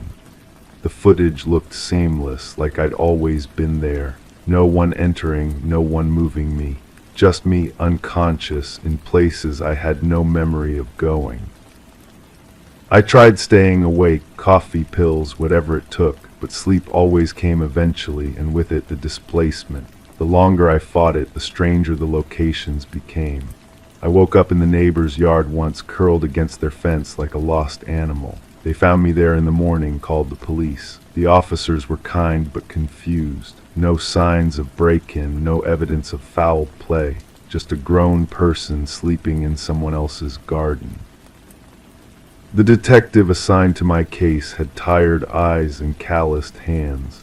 She'd seen enough to know when something didn't add up, but also enough to know when to stop pushing. She asked about my medical history, my mental state, whether I was taking any medications. Standard questions with no satisfying answers. I started researching sleep disorders, dissociative conditions, anything that might explain what was happening. The internet offered theories but no solutions. Forums full of people with similar stories, but their experiences felt different somehow, less purposeful. My movements seemed deliberate, even if I couldn't remember making them. The note bothered me most. Someone had written it, placed it on my chest while I was unconscious underground. Someone knew where I was, had access to me in my most vulnerable state. But who, and why leave evidence of their presence? I began paying attention to details I'd previously ignored. The way my house key was sometimes placed differently on the nightstand. How my phone would be plugged in on the wrong side of the bed. Small things that suggested someone else had been there, handling my belongings while I slept elsewhere. The soil samples I collected from under my fingernails came back inconclusive. Common earth, the kind found in any backyard, but there were traces of something else mixed in. Concrete dust, old paint chips, fragments of fabric, like I'd been somewhere with construction, renovation, places where buildings were being torn down or built up. My sleep study revealed nothing abnormal. Brain waves normal, no signs of seizure activity, no indication of sleepwalking. The technician seemed puzzled by my case. People don't usually travel such distances while unconscious, she explained.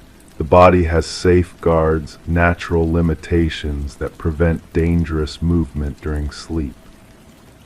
I started leaving myself messages, recording voice memos before bed with details about my day, my mood, anything that might provide clues, but the recordings were useless. My voice sounded normal, calm even. No hint of distress or confusion. Just someone going through the motions of a bedtime routine, completely unaware of what would happen next. The breakthrough came when I found the second note. This one was in my own handwriting, tucked inside a book I hadn't opened in years. "Stop looking for them," it read. "They're already gone." My own words in my own hand, but I had no memory of writing them. I compared the handwriting to the first note, different styles but both familiar. Like two people I knew had written them, but I couldn't identify either one. The realization came slowly, like recognizing a face in an old photograph. The handwriting was mine, both notes, different versions of my own script, one more careful, one more hurried, but unmistakably from the same hand. The implications were staggering. I was leaving myself messages, warnings, communications from a version of myself I couldn't remember being. But about what? Who was already gone? What was I supposed to stop looking for?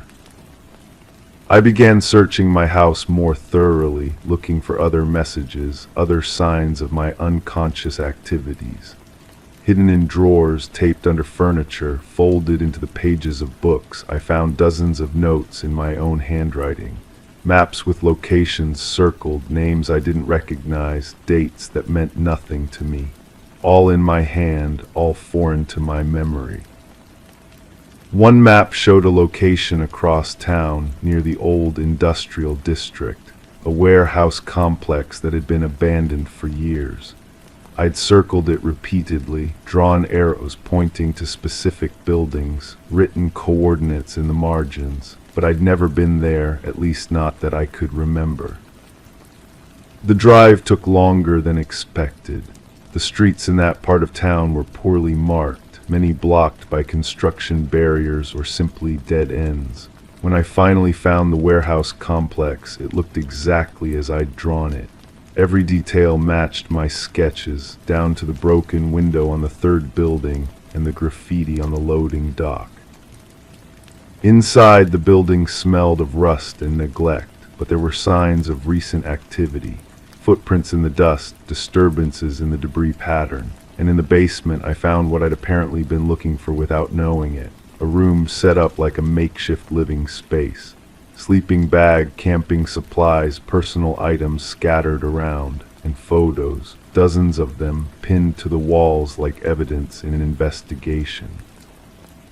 They were surveillance photos of me, taken from a distance, at different locations, different days. Me leaving my house, me at the grocery store, me sitting in my car, but also photos of me sleeping in all those strange places. Professional quality images that captured every detail of my unconscious relocations. At the bottom of a box, I found a journal. My handwriting again, but entries I didn't remember making. Detailed accounts of following someone, watching their routine, learning their habits. The someone was me. I had been stalking myself, documenting my own life like a case study. The final entry was different, rushed, almost frantic. "They know I know," it read. "Can't keep pretending to sleep through it. Have to stop before someone gets hurt. But how do you arrest yourself? How do you escape from your own mind?" The pieces were forming a picture I didn't want to see. The sleepwalking, the displacement, the notes and maps and photographs. I wasn't a victim of some unknown stalker. I was both the hunter and the hunted, the observer and the observed. My conscious mind had blocked out activities, my unconscious mind continued to perform. But the question remained, what had triggered this split? What trauma or secret was so significant that my mind had fractured to protect itself? And more disturbing still, if I was capable of this level of deception against myself, what other actions might I be forgetting? The warehouse felt different now, familiar in a way that made my skin crawl. I could picture myself setting up the surveillance equipment, developing the photographs, writing in the journal. But I could also feel the presence of someone watching, evaluating, deciding whether I'd learned enough to handle the truth. I left the warehouse with more questions than answers. The drive home felt longer, the streets more confusing. When I finally reached my house, everything looked normal from the outside, but I knew that normalcy was an illusion I'd been carefully maintaining. That night I didn't set any traps or cameras. Instead, I lay in bed waiting, hoping to catch the moment of transition between consciousness and whatever came after. But sleep, when it finally came, brought only darkness. I woke up in my own bed, fully clothed, car keys in my pocket. The warehouse photos were spread across my kitchen table, along with a new note in my own handwriting. Now you know what you're capable of. The question is, what are you going to do about it? Story 10. The aged envelope lay on the detective's desk, its corners tinged with a faded yellow hue, a stark contrast to the fresh stamp adorning it, a recent dispatch. With cautious hands, Detective Sarah Morgan unfolded the envelope, revealing a single sheet of paper bearing a message typed hurriedly in an uneven font. I am sorry for what I did. The paper exuded a faint dampness, carrying with it a metallic scent that lingered in the air.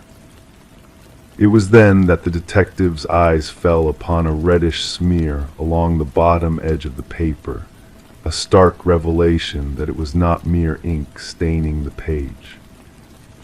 Handling the letter with precision, Detective Morgan enclosed it in an evidence bag, her gloved fingers ensuring no trace was overlooked. The forensic team's findings confirmed her suspicions the reddish stain was indeed human blood, a chilling match to the DNA recovered from an unsolved homicide case that had plagued the department for years. The victim, a young journalist named Rebecca Warren, had been discovered in her apartment, her life taken by multiple stab wounds. Her laptop was missing, her notes scattered a grim testament to a story left unfinished. Despite countless interviews and exhaustive investigations, the case had grown cold, its answers eluding them. Yet a glimmer of hope emerged as a mysterious letter found its way to the homicide division, bearing a simple address. The limited fingerprints on the paper and envelope hinted at a meticulous sender, one who had taken care to conceal their identity. The postmark, however, offered a thread to follow a rare light in months of darkness. Gathering her team in the dimly lit briefing room, Detective Morgan pinned the letter at the heart of the investigation board, lined with haunting crime scene images and fruitless leads. "This changes everything," she declared to the room. "Our perpetrator shows remorse." Detective James Chen, her steadfast partner in this enduring quest for justice, studied the letter intently. "Or perhaps it is a facade, a calculated ploy to deceive us," he countered. The forensics team's discovery of the typewriter's antiquated model, long out of production, added a new layer of complexity to the enigma. As the investigation gained traction, the detectives delved into Rebecca's life, uncovering her relentless pursuit of truth and justice. Her inquiries had led her to a wealthy family embroiled in a web of deceit and power struggles. The death of the family patriarch had sparked tensions, unveiling a sinister underbelly of greed and betrayal. Interviews with Rebecca's boyfriend, Michael Barnes, unveiled a subtle shift in his demeanor, hinting at buried secrets and unspoken truths. Rebecca feared she was being followed, he confessed, his voice tinged with regret. I should have taken her warnings seriously. Amidst the shadows of uncertainty, a second letter arrived, mirroring the first in its chilling contents. This time the message delved deeper into the darkness. She had uncovered the family's secrets, the truth about the inheritance, the fate of the old man. I never intended for it to escalate. The trail led the detectives to the grand mansion of the deceased patriarch, where suspicions grew around the eldest son, Richard. His collection of vintage typewriters raised eyebrows, his demeanor veiled in practiced composure. The breakthrough came with the revelation of microscopic fibers on the envelopes, linking back to custom stationery owned by the youngest daughter, Eleanor.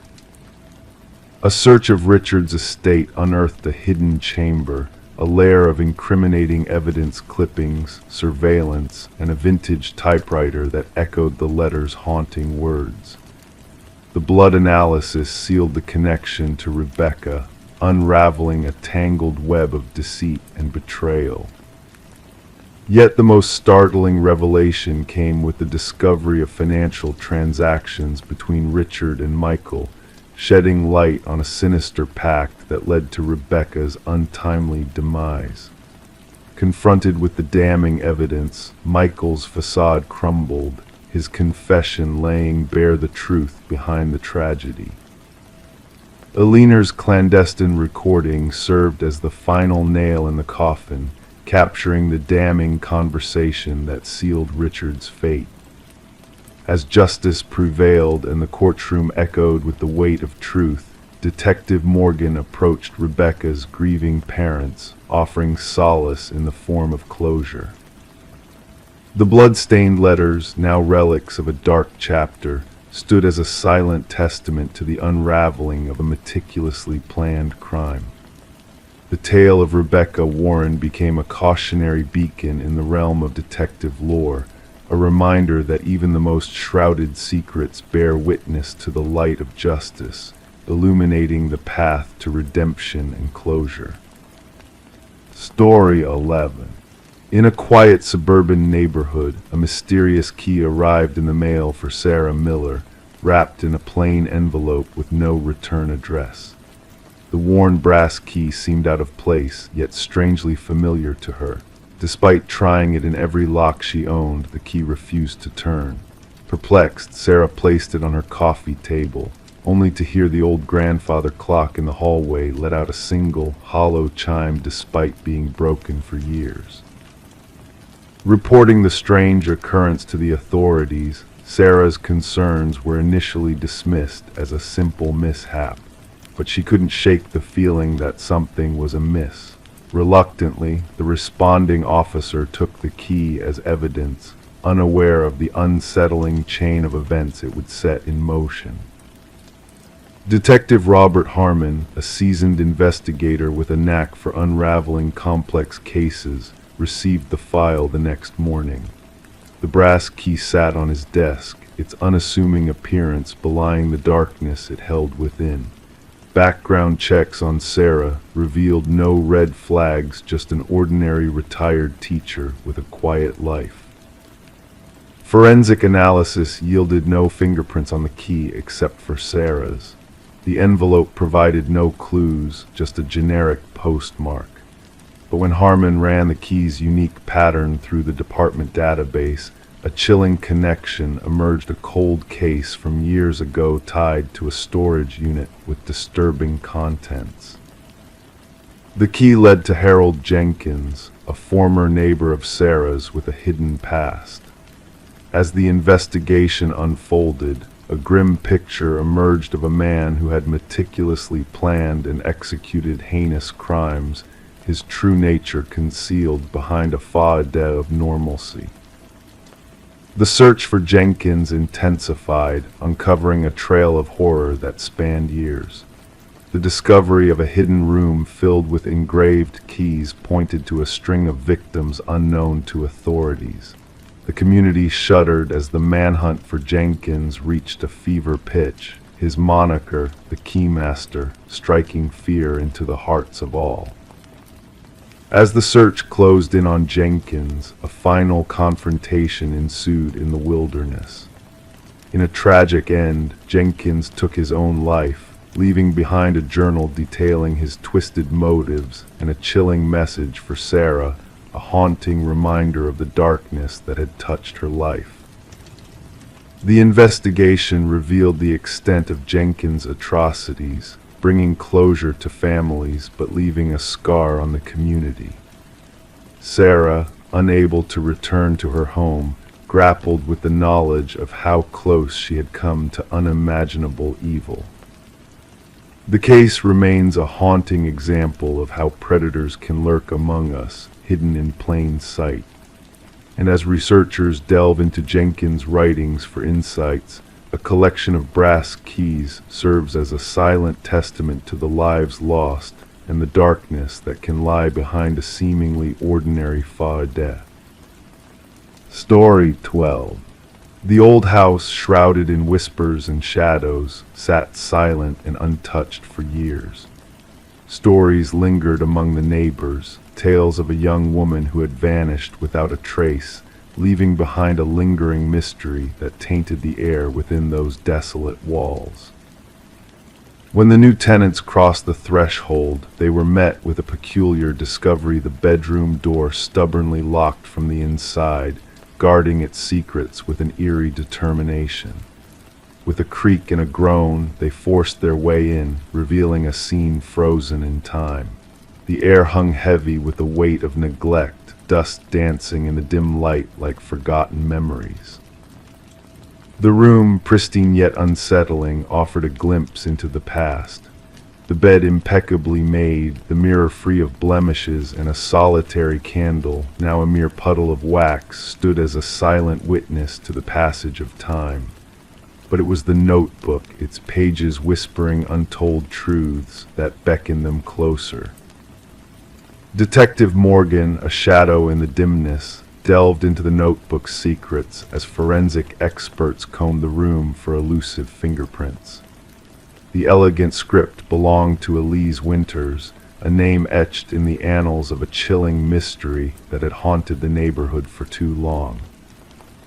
Elise's words, penned with a sense of urgency, painted a portrait of fear and impending danger. The final entry, a haunting echo of her turmoil, spoke of unseen eyes and a lurking presence that filled her nights with dread. The truth she sought to reveal lay within those ink-stained pages, a cryptic message from beyond the veil of the unknown. As the investigation unfolded, a web of deceit and betrayal unfurled, casting a pall over Elise's legacy. Her meticulous nature, her unwavering pursuit of justice, had led her down a treacherous path lined with shadows and secrets too dark to fathom. The room, a silent witness to her struggle, held tight to its enigmatic allure. Each corner, each surface, bore the weight of a hidden truth waiting to be unearthed. And when the investigators uncovered a hidden compartment, a Pandora's box of damning evidence emerged, shedding light on a conspiracy that ran deeper than anyone had dared to imagine. The revelations, like ripples in a still pond, spread far and wide, exposing the tendrils of corruption that had ensnared Elise in her quest for truth.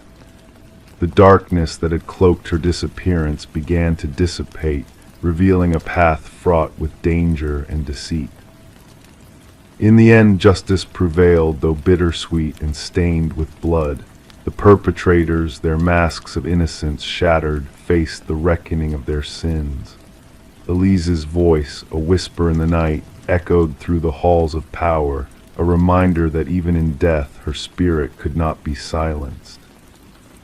And so the house stood empty once more, a silent sentinel to the mysteries that lay buried within its walls.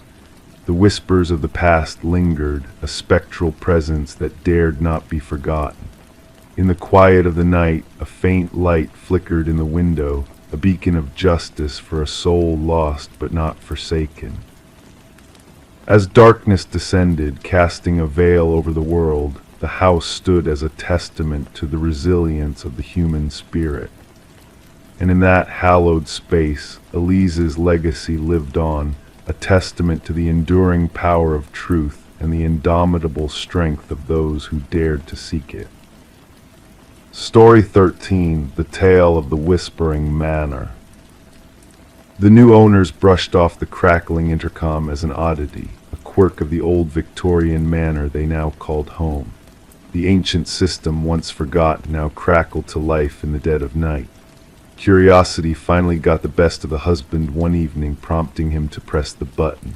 A whisper, barely audible, hissed through the speaker. "Why did you come back?" Startled, he recoiled, hands trembling.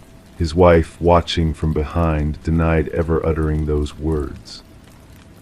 Nestled amidst ancient oak trees, the Victorian manor exuded an air of mystery, its exterior weathered yet concealing a modern interior. Daniel and Meredith Parker, the new owners, had been drawn to the property by its history and unique features, like the vintage intercom system that connected all rooms. Detective Sarah Reeves arrived at the manor in response to a call about a possible break-in. However, there was an unspoken depth to the situation, hinted at by the dispatcher's tone. Daniel, pale and uneasy, met the detective at the door and led her inside, recounting the strange occurrences with the intercom that had plagued them. In the dimly lit living room, Meredith sat rigid on an antique sofa, her hands gripping a cup of untouched tea. Without preamble, she revealed a startling discovery hidden behind a wall. As Daniel began to expand the kitchen pantry, they found a small leather-bound journal wrapped in deteriorating plastic. The journal, penned by a woman named Alina, chronicled her fear of her husband Vincent and her suspicion of his intentions. Further investigation revealed that Vincent and Alina Blackwood had once owned the house. Records indicated Vincent had sold the property after Alina's disappearance, under mysterious circumstances with no official divorce or trace of her whereabouts. A team uncovered anomalies beneath the garden shed, leading to the discovery of human remains, a woman in her 40s, bearing signs of violence. Vincent Blackwood, now elderly and residing in a care facility, confessed to the murder of Alina. He spoke calmly of silencing her constant voice through the intercom, spinning a web of deception to make it seem like she had left him willingly. The trial exposed his carefully constructed facade, resulting in a guilty plea and a swift sentencing. Daniel and Meredith, unable to bear the weight of the house's dark past, sold the property, holding a memorial for Alina in the restored garden before departing. The intercom system, a relic of the past, was removed by the new owners during renovations, though whispers and static lingered during its dismantling. Detective Reeves revisited the case file, pondering the manor's eerie ability to unveil the truth across time. The house, dubbed the house that answered back by local law enforcement, seemed to echo with the whispers of the past. As she drove by the property, the detective would slow down, listening for echoes of a story long buried but never forgotten. Story 14, The old chest lay hidden beneath layers of forgotten belongings in the attic, a silent witness to the passage of time within the house's walls. Among the dusty relics stored inside were faded snapshots, capturing moments of joy and celebration from years gone by. Each photograph told a story of ordinary lives, of families coming together in laughter and love. But one picture stood out from the rest, shrouded in an unsettling mystery that lingered like a whisper in the still air. In the dim light of the attic, Rebecca uncovered the final photo, her eyes drawn to the scene frozen in time. It depicted a family seated in her own living room, the familiar couch, the familiar curtains, yet they were strangers to her. And there, lurking in the shadows of the hallway, a figure stood watching, his presence ominous and foreboding. A chill crept up Rebecca's spine as she studied the image, her fingers trembling ever so slightly as she held the Polaroid. The family in the photograph, a woman with honey blonde hair, a man with thick-rimmed glasses, and two children, smiled brightly at the camera, unaware of the sinister figure looming behind them. In that captured moment of happiness, danger lurked just beyond their sight. Descending the creaking wooden stairs, Rebecca carried the photo down to the kitchen, where harsh fluorescent light illuminated the uncanny resemblance between her home and the unknown families. The archway, the crown molding, the bay window all mirrored her own surroundings, yet the faces in the picture remained unfamiliar, a puzzle waiting to be solved. Enter Detective Morgan, a seasoned investigator with eyes that missed nothing, his weathered leather jacket a testament to years of unraveling mysteries. With a methodical gaze, he examined the photograph, his gloved hand tracing the edges before turning it over to reveal a blank back. As the investigation unfolded, a trail of past occupants emerged, each family preceding the next in a haunting pattern of disappearance. The Sutherlands, the last known residents captured in the Polaroid, had vanished without a trace, leaving behind unanswered questions and a house cloaked in shadows. Forensic analysis dated the photograph to a bygone era, revealing eerie details that hinted at a staged composition.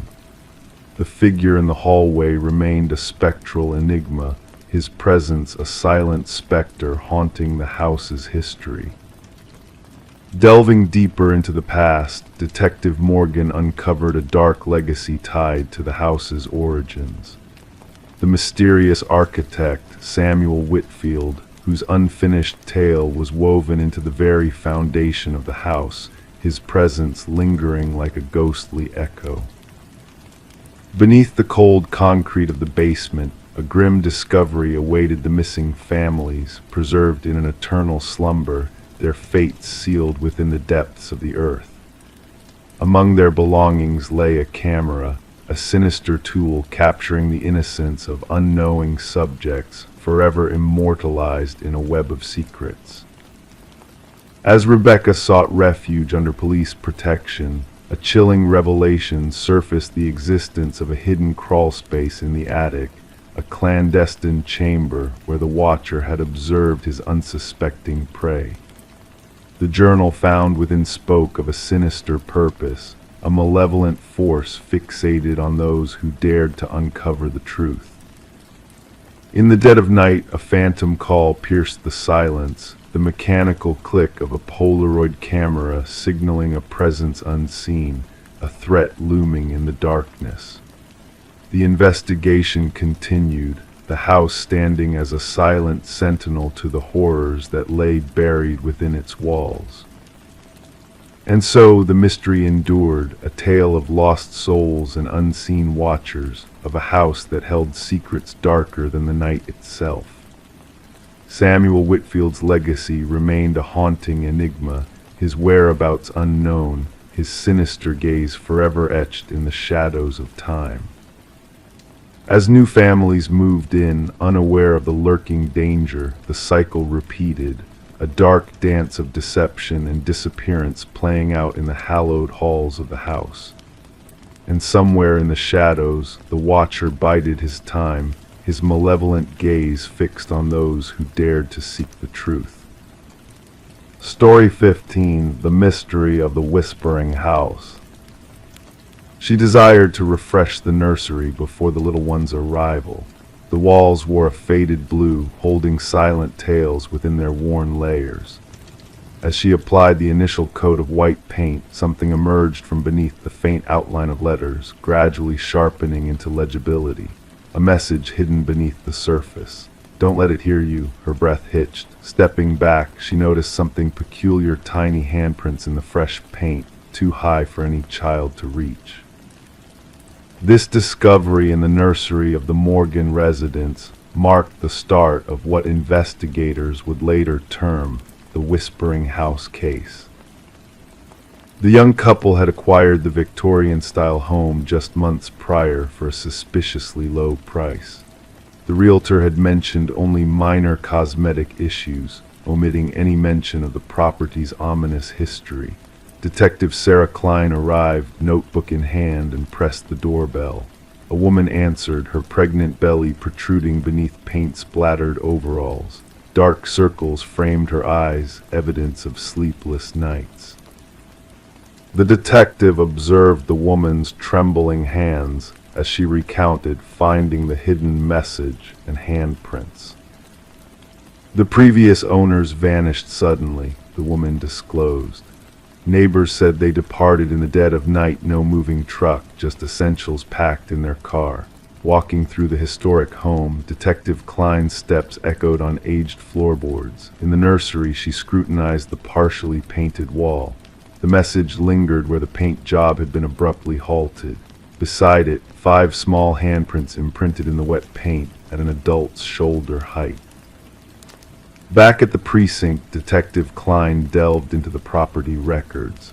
The house had changed ownership 8 times in 30 years, an unusually high turnover rate. Each family stayed less than 2 years. More unsettling were the child welfare reports filed for 3 of those families. Children spoke of whispers from the walls and someone watching them sleep. The detective delved further, examining construction records and historical archives. The house had once belonged to Alina Blackwood, a wealthy widow who operated a small orphanage on the premises during the early industrial era. Newspaper clippings detailed the disappearance of 5 children under her care. Authorities presumed they had run away, a common occurrence for orphans at the time. When Alina passed, workers renovating the house discovered a secret room behind the nursery wall. Inside lay children's belongings, tiny shoes, toys, and clothing, but no remains. Detective Klein interviewed former residents, connecting the dots to a chilling pattern. Each family with children reported strange incidents. Toys moved during the night, childlike laughter echoing in empty hallways, and crayon drawings appearing. Most dismissed these occurrences as imagination until the writing surfaced during repainting. The message varied slightly: don't let them find you, don't make a sound, don't let it hear you. Always the same handwriting, always unveiled during nursery renovations. A forensic linguist analyzed the writing, linking it to Alina Blackwood's journals. More disturbing were the identical handprints across decades, different children yet the same size and placement. The investigation took a grim turn when the detective persuaded the current owners to allow ground-penetrating radar in the basement. The technician noted anomalies, 5 child-sized shapes beneath the concrete floor. Breaking through, they uncovered a grim truth. 5 sets of remains arranged in a circle, dating back to Alina's time. Forensic analysis confirmed the children died under Alina's ownership. Each child wore a pendant engraved with their name, the 5 orphans who had allegedly run away. Luminol sprayed in the nursery revealed glowing handprints on every wall, beneath layers of paint unseen to the naked eye. Countless handprints, as if the children had tried to escape their fate. Alina's journals, retrieved from county archives, exposed her twisted beliefs. She thought orphaned children possessed special energy, intending to use it to prolong her life. The children had etched warnings into the wall, hoping future residents would uncover their story. The case closed with a proper burial for the victims, marking them not as runaways but as murder victims. The house remained deserted, the pregnant couple refusing to return even for their belongings. Detective Klein filed her final report, documenting the luminol handprints and hidden message. While justice was served, an unexplainable presence lingered in the house, reaching out through layers of paint and time. The nursery walls were demolished, but workers reported hearing children's whispers within the wreckage, refusing to return. The house was condemned, a cold case left unsolved, a reminder that some crimes leave indelible marks beyond the reach of fresh paint. Detective Klein kept a photograph from the case, a haunting image of 5 luminol handprints glowing in the darkness, a spectral reminder of the mysteries that dwell within the whispering house. Story 16. The inn was modest, a relic from another era where guests passed through like shadows in the night. The receptionist handed her the key with a cryptic warning. "Just remember, avoid the final door on the left," he whispered, his eyes betraying a hint of unease. Intrigue tugged at her curiosity. That evening, navigating the dim corridor, she hesitated in front of it. The brass handle chilled her fingertips. The door appeared unremarkable until she pressed her ear to it. From the other side, a faint breath whispered. Detective Morgan Reed yawned, exhaustion clinging to her as she stooped beneath the yellow tape sealing off the room. The odor assaulted her senses, first a tang of metal and decay, all too familiar. Blood had seeped into the threadbare carpet, staining it a deep, murky hue. The scene was a juxtaposition, a pristine bathroom, an undisturbed bed, and the ghastly sight between them. A young woman lay sprawled on the floor, golden locks splayed like a halo. Her vacant gaze fixed on the ceiling, frozen in a silent scream. Reed knelt beside the victim, mindful not to disrupt the evidence markers scattered around. "Third one this year," remarked the forensic expert, his tone devoid of emotion as he captured the scene with his camera. "Same modus operandi," Reed nodded solemnly. The victim was elegantly dressed, out of place in this forgotten inn. A designer purse lay open on the bedside table, its contents untouched. This was not about theft. There was a different motive driving this sinister act. The innkeeper lingered anxiously by the entrance, his complexion pallid. "She checked in alone, paid in cash. I never imagined," his voice faltered. "The chambermaid discovered her during cleaning." Reed surveyed the room once more. No signs of forced entry, no defensive wounds on the victim. She either admitted her assailant willingly or knew them beforehand. Back at the precinct, Reed pinned up photographs on the board. 3 women, strikingly similar, all found in rundown motels off the beaten path. Speculations of a serial offender swirled. "The autopsy results are in," informed Detective Hayes, dropping a file on Reed's desk. "Death by manual strangulation. No DNA under the victim's nails. No evidence of sexual assault." Reed furrowed her brow. This was personal, not just a random act of violence. Days melded into nights as the investigation deepened. Surveillance footage from the inn revealed nothing suspicious. The victim, identified as Elaine Werner, was a meticulous financial analyst with no known adversaries. Her acquaintances described her as cautious, detail-oriented. Staying at such a place was out of character for her. A breakthrough came during Reed's interview with Werner's sister. She mentioned a man from her workplace, the sister disclosed, hands trembling around her cup. "Someone complicated. I think he was married," Reed leaned in. "Did she mention a name?" "She called him C, that's all she said." The focus shifted to Werner's office. Colleagues depicted her as professional, private. None were aware of any relationship. Yet a business card tucked in her desk calendar led Reed to Charles Emerson, Senior Vice President. Emerson maintained a composed facade during questioning, concerned, cooperative, keeping a safe distance. His alibi seemed airtight, dining with his wife and another couple, but a flicker in his eyes unsettled Reed. "Did you know Elaine Werner outside of work?" she inquired casually. A momentary shift in Emerson's demeanor did not escape her notice, only professionally. Later that week, partial fingerprints from Werner's purse matched Emerson's. When confronted, his calm demeanor shattered.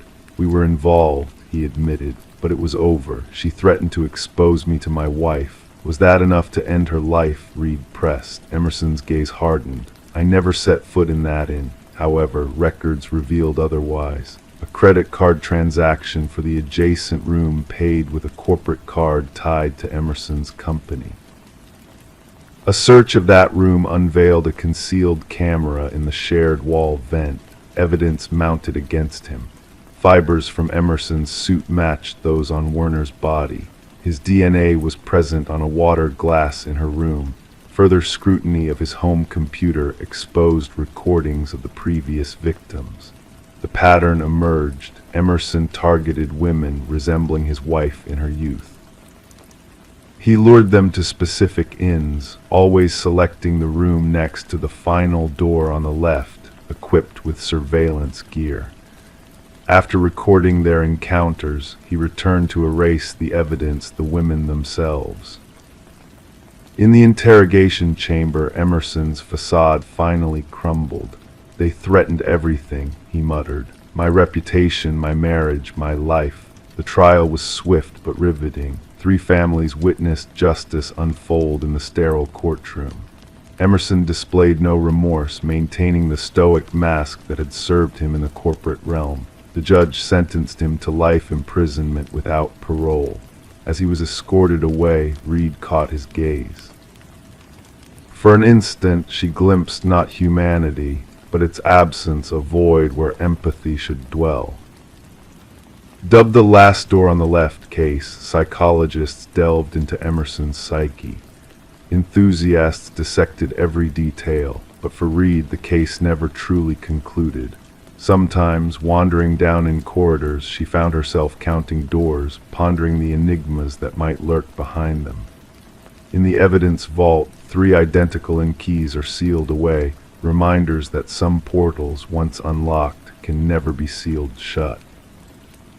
Story 17. Aged Polaroid held a forgotten tale, a snapshot frozen in time from a birthday lost to memory. In the picture, joyous faces smiled, candles danced with flickering flames, a scene of ordinary merriment. However, when the daughter inherited the box of antiquated photos, she noticed it. A mysterious presence lingered in the background, just behind the gathered group. A man, cloaked in shadows, stood on the fringes of the candlelight's glow. He was not part of the family, his existence a puzzle to all. Yet in each photo he drew nearer. Sarah Winters stumbled upon the collection while clearing out her mother's attic post-funeral. Within a cardboard box labeled Memories, she found a treasure trove of faded photographs capturing family gatherings from her youth. Initially expected to bring solace, the discovery instead marked the inception of a chilling revelation. In the initial photo, he was barely discernible, a mere silhouette on the periphery during her 7th birthday celebration. The enigmatic figure lingered near the glass door, features obscured, a silent observer. Subsequent snapshots revealed his gradual advancement. By the 3rd photo, he loomed behind her uncle, unnoticed by the subjects within the frames. Trembling, Sarah phoned her father, seeking answers about the unknown man haunting the pictures. "Dad, who is this stranger in the background of these photos?" His response was a pregnant silence, followed by a sharp intake of breath. "What man? There should be no one but family."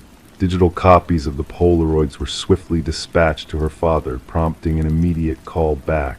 His voice trembled with unease. "This cannot be. We would have noticed an outsider." Detective Marcus Reed attentively listened as Sarah laid out the photos across his desk at the precinct. Rain tapped against the windows, casting dancing shadows upon the evidence. Methodically, the detective's weathered hands traversed from one photo to the next, his gaze narrowing. "And no one recognized this individual?" he inquired, his voice a blend of neutrality and intrigue. "No one," Sarah affirmed, organizing the photos in chronological order. Leaning in, the detective observed the progression that had initially seemed paranoid but now materialized before him. The mysterious figure navigated purposefully through the party in each photo, edging closer to the children. In the final image, he loomed directly behind Sarah's youthful form, a ghostly hand extending towards her shoulder, just beyond the frame. The photographer, Reed suggested, skepticism lacing his tone. My mother took all these. She set the timer and entered the frame, Sarah clarified. Copies were made, a case file opened. In a matter of days, every living attendee of the party was contacted. None recalled the man's presence. No external visitors, no hired help, just an isolated countryside rental chosen for its seclusion. Facial recognition software faltered. The figure remained shrouded strategically in each photo, as if cognizant of the camera's lens. Yet there was a practiced, deliberate air to his posture. The investigation would have reached an impasse if not for Sarah's discovery of additional photos in other family albums. Diverse gatherings, disparate years, yet the same shadowy figure, perpetually lurking unnoticed in the background. A tech specialist enhanced the images, unveiling obscured details under the harsh glow of digital scrutiny. A scar on the wrist, a distinctive ring, a partial reflection revealing facial features previously masked by shadow. The breakthrough came from dental records. The teeth visible in one enhanced image matched those of Robert Keller, a maintenance worker linked to vanished children and long-cold abduction cases in the region. Keller had worked for the company responsible for cleaning the vacation property where Sarah's birthday had unfolded. Possessing master keys to numerous rental properties, he had easy access to spaces where families congregated, spaces where children mysteriously disappeared. Beneath the concrete foundations of Keller's former abode, authorities unearthed poignant relics, a hair clip akin to one worn by a missing girl, a toy car belonging to a vanished boy, a bracelet Sarah recognized as her own, thought lost in her youth. Alone in her apartment, surrounded by the unraveling of decades-old horrors encapsulated in the photos, Sarah received a call from the detective. Remains found near one of the vacation properties had been identified through DNA, confirming the fate of one of the missing children. As she gazed at the final birthday photo, her family frozen in jubilation by the warm candlelight, the figure lingered behind her younger self, a silent sentinel concealed by shadows but undeniably present.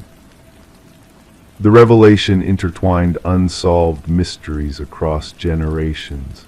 Families found closure, though not the solace they had hoped for. The enigmatic figure in the family photos had stepped from the shadows into the realm of justice, his long-concealed presence finally acknowledged after years of obscurity.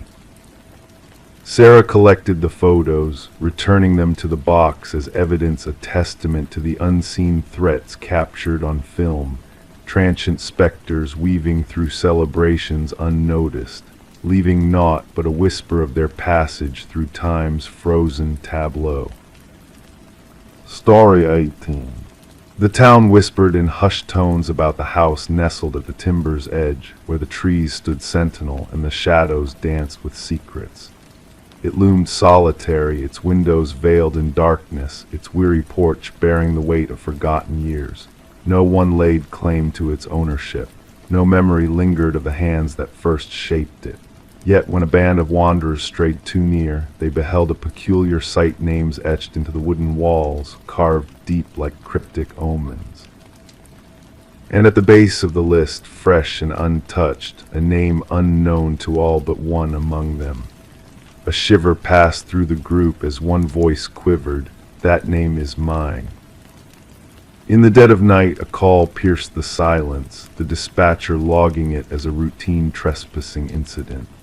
The caller, Mason Wright, lead hiker, spoke of his startling discovery, the sight of his own name etched into the abandoned dwelling. Responding officers anticipated mere mischief, the handiwork of reckless youth or a jest gone awry. But what awaited them defied logic. Under the cloak of night, Detective Sarah Keller arrived, her flashlight cutting through the darkness, casting an ethereal glow upon the aged fade. The names 27 in total etched vertically along the eastern wall. Some faded into obscurity, their stories lost to time. Others remained sharp as if freshly carved, and at the end Mason Wright, the incision still fragrant with sawdust.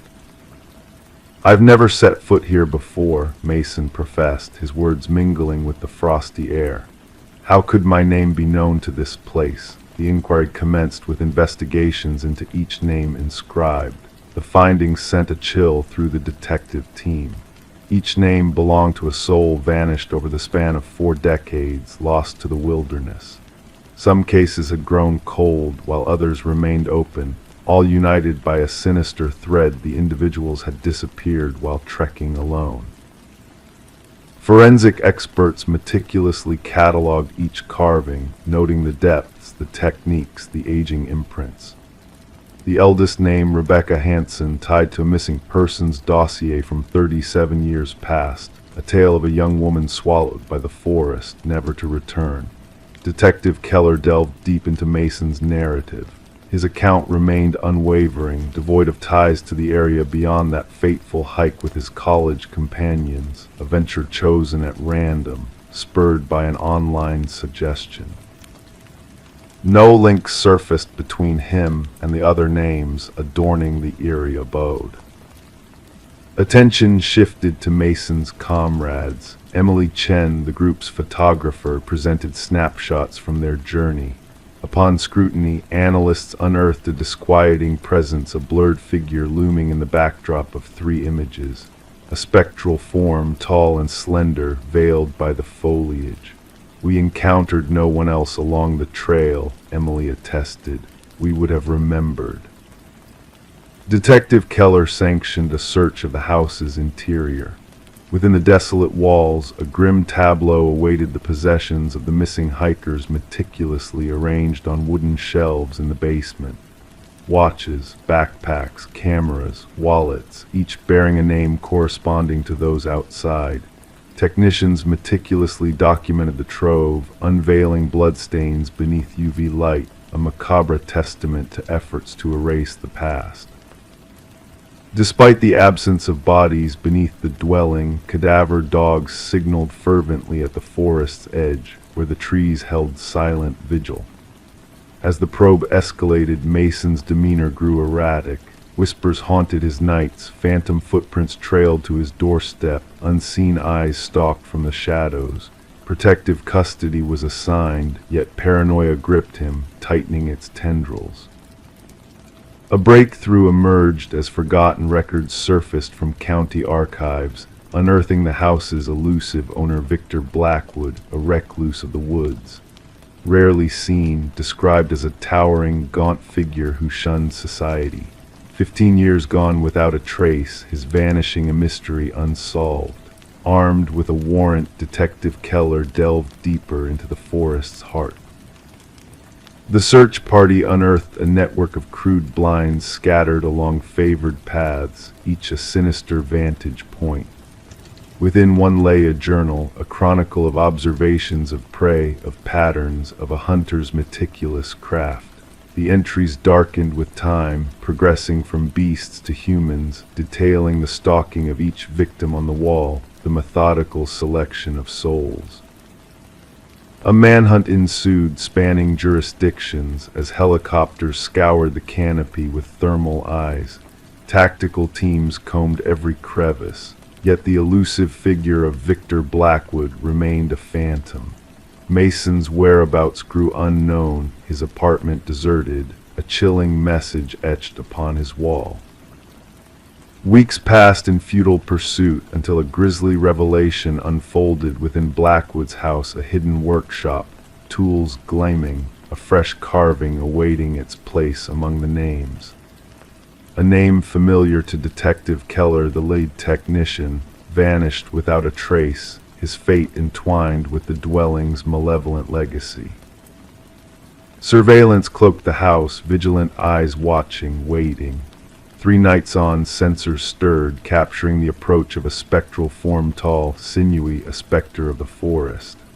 Tactical units closed in, only for the cameras to falter, the figure melting into the night. The vigil persisted, the names on the wall echoing through the ages, a chilling testament to the unknown. To this day, the house endures under watchful gaze, a relic of dread and mystery. Mason Wright and the technician linger in the realm of the vanished, their fates entwined with the forest's haunting whispers. The investigation presses on, as new vanishings echo through wooded realms, as officers whisper the names that dare not be spoken. And the house stands, a grim reminder of the names no one dares to utter. Story 19. The apartment lay dormant for months, a silent witness to the passage of time. When the new occupants arrived, their expectations were low, perhaps a layer of dust, a few forgotten remnants of the past. Yet one door remained steadfastly closed, its secrets hidden behind an impenetrable barrier. It was a closet, stubbornly locked from within, guarding its mysteries with quiet determination. The landlord, with a hesitant hand, finally forced the door ajar. Anticipation hung heavy in the air, mingling with a sense of foreboding. What lay beyond was not what they had anticipated. The walls bore witness to a silent struggle, etched with deep, uneven scratches that spoke of desperation and confinement. And in the shadows, a relic of the past beckoned, an ancient flip phone, its screen aglow with a single, unread message. Detective Morgan Shaw, with her keen eye for the enigmatic, felt a shiver run down her spine at the sight. It wasn't the obvious signs of violence that unsettled her, but the silent echoes of a trapped soul. Forensics now, she commanded her partner, Officer Reed, who diligently captured the haunting marks on camera, and fetch me the records of the previous tenants. The message on the phone held a cryptic message. I know what you did. The landlord, a figure of nervous anxiety, recounted the departure of the previous tenant, Emma Caldwell, a quiet young woman who had vanished without a trace, leaving behind a trail of unpaid rent and unanswered questions. Forensics uncovered a chilling revelation within the scratches on the wall's, traces of blood, most belonging to Emma, but 2 samples stood out. One remained a mystery, while the other defied logic, belonging to a man long presumed dead. Shaw's brow furrowed in confusion as she pored over the perplexing findings, a sense of unease settling in her mind. Emma's life, frozen in time within the confines of her apartment, told a tale of interrupted existence. Clues scattered like fallen leaves, unanswered calls, a mysterious boyfriend, and a sudden cessation of contact with her sister. The pieces of the puzzle began to form a sinister picture, painted in shades of secrecy and betrayal. As the investigation deepened, a sinister thread unraveled, connecting Emma to another missing woman, Lynette Porter. Shaw's intuition led her down a twisted path, tracing the shadowy figure of Derek Mercer, a man who had long evaded justice by faking his own demise. Behind the heavy doors of a secluded property, a grim discovery awaited the missing Lynette Porter, a mere shell of her former self, held captive in a macabre echo of Emma's imprisonment. Mercer's dark obsession with control and suffering unfurled like a poisonous flower, revealing a mind twisted by malevolent desires. The manhunt for Mercer spanned across boundaries, a race against time to stop a predator in his tracks. The chilling truth emerged during interrogation, a man devoid of remorse, driven by a twisted sense of justice known only to himself. The trial laid bare the intricate web of deceit woven by Mercer, a master manipulator who reveled in the torment of his victims. Emma's fate remained a haunting mystery, her final act of defiance immortalized in a text message that bore witness to her unending struggle against darkness. As justice was served, Mercer's facade of calm shattered, revealing the darkness that lurked beneath. The survivors stood tall, bathed in the light of truth, their voices ringing out in defiance against the shadows that sought to engulf them. And so Detective Shaw's office bore witness to a silent testament, a reminder that in the quietest corners, the echoes of a harrowing struggle could linger, a poignant reminder of the resilience of the human spirit in the face of unspeakable darkness. Story 20. Renovations always bring to light the unexpected, old relics from the past, hidden treasures, fading memories. In the midst of Sarah and Michael's restoration project, a peculiar discovery awaited them beneath the worn floorboards of their Victorian-era home. Nestled carefully within the wood's embrace was a letter, its edges worn and its words aged by time. The cryptic message etched on the brittle paper sent shivers down their spines. Don't trust the one who knocked.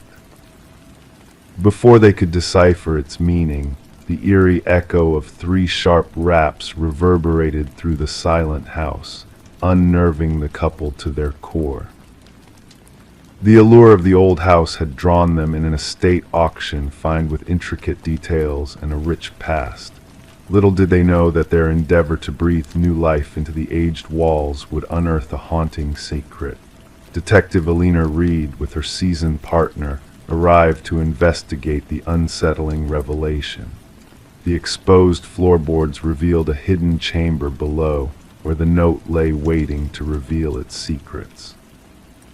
Reed, with gloved hands weathered by years of solving mysteries, delicately retrieved the note, knowing that the couple's inadvertent touch had already tainted the evidence.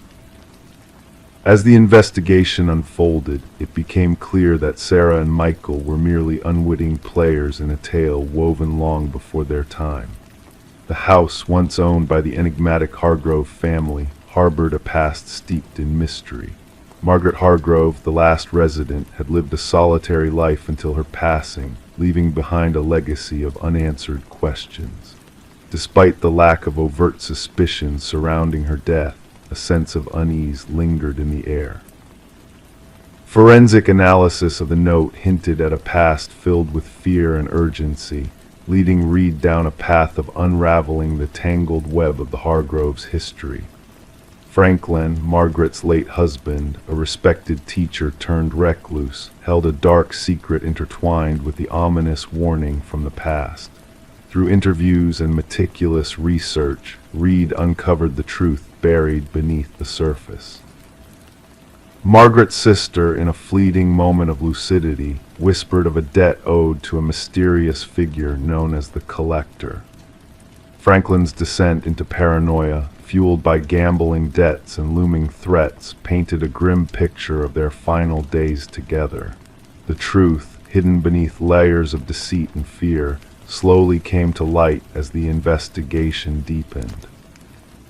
With the aid of forensic experts and canine units, Reed unearthed a chilling discovery beneath the house's foundation, a skeleton wrapped in plastic, its identity revealing a long-buried secret. Victor Mercer, the missing loan shark and collector, had met a grim fate at the hands of Franklin in a desperate bid to protect his family. As the pieces of the puzzle fell into place, the shadows of the past cast a haunting presence over the house. Margaret's diary entries, hidden away in the attic, bore witness to the torment she endured in the aftermath of that fateful night.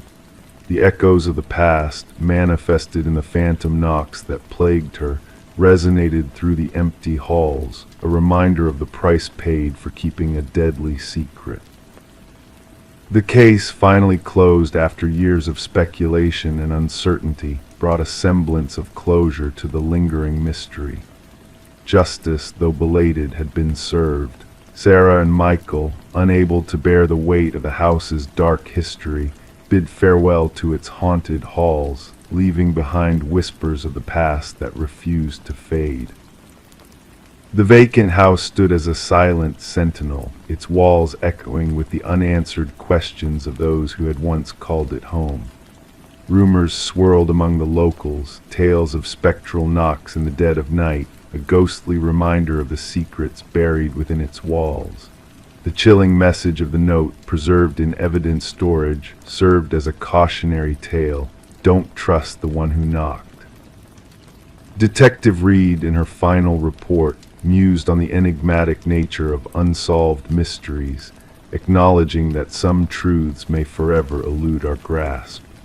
The house, now a relic of the past, held within its walls the echoes of lives intertwined by fate and tragedy, a story whispered in the silence of the night, a story that would never truly be forgotten. Story 21: The Enigmatic Victorian. She crossed the threshold of the front door, a dance of dust swirling in the stagnant air around her. The abandoned Victorian stood frozen in time, its peeling walls and draped furniture telling tales of neglect. Each step she took felt like a journey into a suspended moment, except for one peculiar detail that defied the stillness: the doors. Every door she opened led her back to the same room, the parlor, no matter the path she chose. A maze of corridors that circled back upon themselves, trapping her in a loop of familiarity. The only escape route seemed to be the way she had entered, but when she turned to retrace her steps, the front door had vanished into thin air, leaving her stranded in a labyrinth of her own making. The discovery of Morgan Pierce's lifeless body had transformed the once abandoned Victorian into a scene shrouded in mystery and tragedy. Detective Sarah Lind lingered at the threshold, observing the forensic team moving through the dimly lit interior like phantoms in the night. The house had earned a reputation among the locals, whispered about as the place where compasses spun aimlessly and shadows seemed to whisper secrets to those who dared to listen. Now it held secrets far darker and more haunting than mere urban legends. The initial examination indicates she's been deceased for approximately 3 days, the medical examiner murmured, his voice barely audible in the eerie silence of the room. The cause of death appears to be asphyxiation. Morgan Pierce had been found seated in an antique chair in the parlor, her gaze fixed on the main entrance as if awaiting an unseen visitor. Her expression serene, hands folded neatly in her lap, devoid of any signs of struggle or resistance. The stillness of the scene sent shivers down the spines of even the most seasoned investigators, a silence pregnant with unanswered questions. "Who discovered the body?" Lind inquired, her gaze scanning the notes in her hand. "A real estate agent showing the property to potential buyers," her partner replied. "They stumbled upon her sitting there, mistaking her for a trespasser until they drew closer." The Victorian had remained uninhabited since the passing of its previous owner, Eleanor Blackwood, nearly half a decade ago. Legal disputes had left the property in a state of limbo, unwanted, unsold, and fading into obscurity, save for the occasional visit from vandals seeking thrills in the darkness of its halls. Morgan Pierce, a 26-year-old graduate student delving into the realm of architectural anomalies for her thesis, was described by friends as meticulous, driven, and captivated by spaces that defied traditional norms of design. The abandoned Victorian, with its reputation for disorienting visitors, had undoubtedly beckoned to her like a siren's call. Her roommate reported her missing 2 days ago, Lind noted. She mentioned visiting the house where people get lost for her research. As the investigation unfolded, it came to light that Morgan had frequented the house in the weeks leading up to her untimely demise. Her journal entries painted a picture of bizarre acoustic phenomena, unexplained pockets of cold air, and doors that seemed to lead to different destinations each time they were opened. In her final entry, she spoke of bringing specialized equipment to capture what she cryptically referred to as spatial incongruities. Yet that equipment remained elusive, lost in the shadows of the Victorians' enigmatic chambers. During the autopsy, a startling revelation emerged. Traces of a rare alkaloid were found in Morgan's system, a substance derived from a plant used in ancient shamanic practices. While the alkaloid was known to induce disorientation and vivid hallucinations, the quantities found in Morgan's body were insufficient to be fatal. She wasn't one to dabble in recreational substances, her boyfriend asserted during interrogation. Morgan was meticulous in her research methods. She wouldn't have jeopardized her perceptions knowingly. Digital sleuthing unveiled fragments of deleted messages from Morgan's phone, exchanges with an individual who shared her fascination with the house, someone who claimed to comprehend its hidden truths. The dialogues grew increasingly intimate and cryptic, hinting at a shared revelation that danced just beyond the realm of comprehension. The house retains the memories of its past, one message whispered. It yearns for someone to acknowledge its secrets. The investigation led Lind and her team to Adam Reeves, an architectural historian whose expertise in rare spatial anomalies had captivated Morgan's attention. Their professional rapport had blossomed into something deeper, a connection rooted in a shared quest for understanding the mysteries that lingered within the Victorians' ancient walls. When questioned, Reeves appeared genuinely distraught by Morgan's passing. "The house bears a legacy," he explained. "The original architect wove optical illusions and deceptive perspectives into its very fabric. It was designed to bewilder and beguile. Morgan believed there was more to it than mere tricks of the eye, a deeper truth waiting to be unveiled." However, Reeves possessed a solid alibi for the estimated time of Morgan's demise, backed by security footage showing him delivering a lecture at a university symposium miles away from the Victorians' haunting embrace. A breakthrough emerged from an unexpected source: Eleanor Blackwood's grandson, now residing in a distant land. When approached by the investigators, he unveiled a family secret buried beneath layers of silence for generations. "My grandmother was not the sole Blackwood to meet her end within those walls," he disclosed. "Others shared her fate, always discovered in the parlor, always in a state of tranquility. The family termed it the claiming." He presented the investigators with journals spanning decades, chronicling deaths initially attributed to natural causes such as heart failure or strokes. Yet a pattern emerged: those who spent prolonged periods within the confines of the house ultimately succumbed to what the family euphemistically dubbed the influence. A secondary search of the property unveiled a hidden compartment concealed behind the parlor's fireplace. Within its confines lay Morgan's missing equipment, alongside a myriad of artifacts from diverse indigenous cultures, meticulously arranged in a geometric tableau. At the heart of the collection rested a weathered figurine, its features smoothed by the touch of generations past.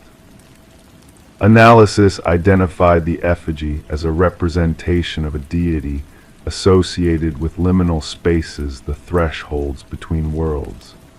Traces of the alkaloid discovered in Morgan's system adorned the relics, linking her fate to the ancient forces that dwelled within the Victorians' embrace. The case took a chilling turn when forensic analysis of the dust patterns within the house unveiled the presence of an unknown individual at the time of Morgan's demise. Partial fingerprints, distinct from Morgan's or any documented visitors, adorned the doorknobs scattered throughout the Victorians' labyrinthine passages. 3 weeks into the investigation, Adam Reeves was discovered lifeless in his apartment, mirroring Morgan's peaceful repose with traces of the same alkaloid in his system. Clenched in his grasp was a key that defied identification within his living quarters, yet slotted effortlessly into the concealed compartment within the Victorian's depths.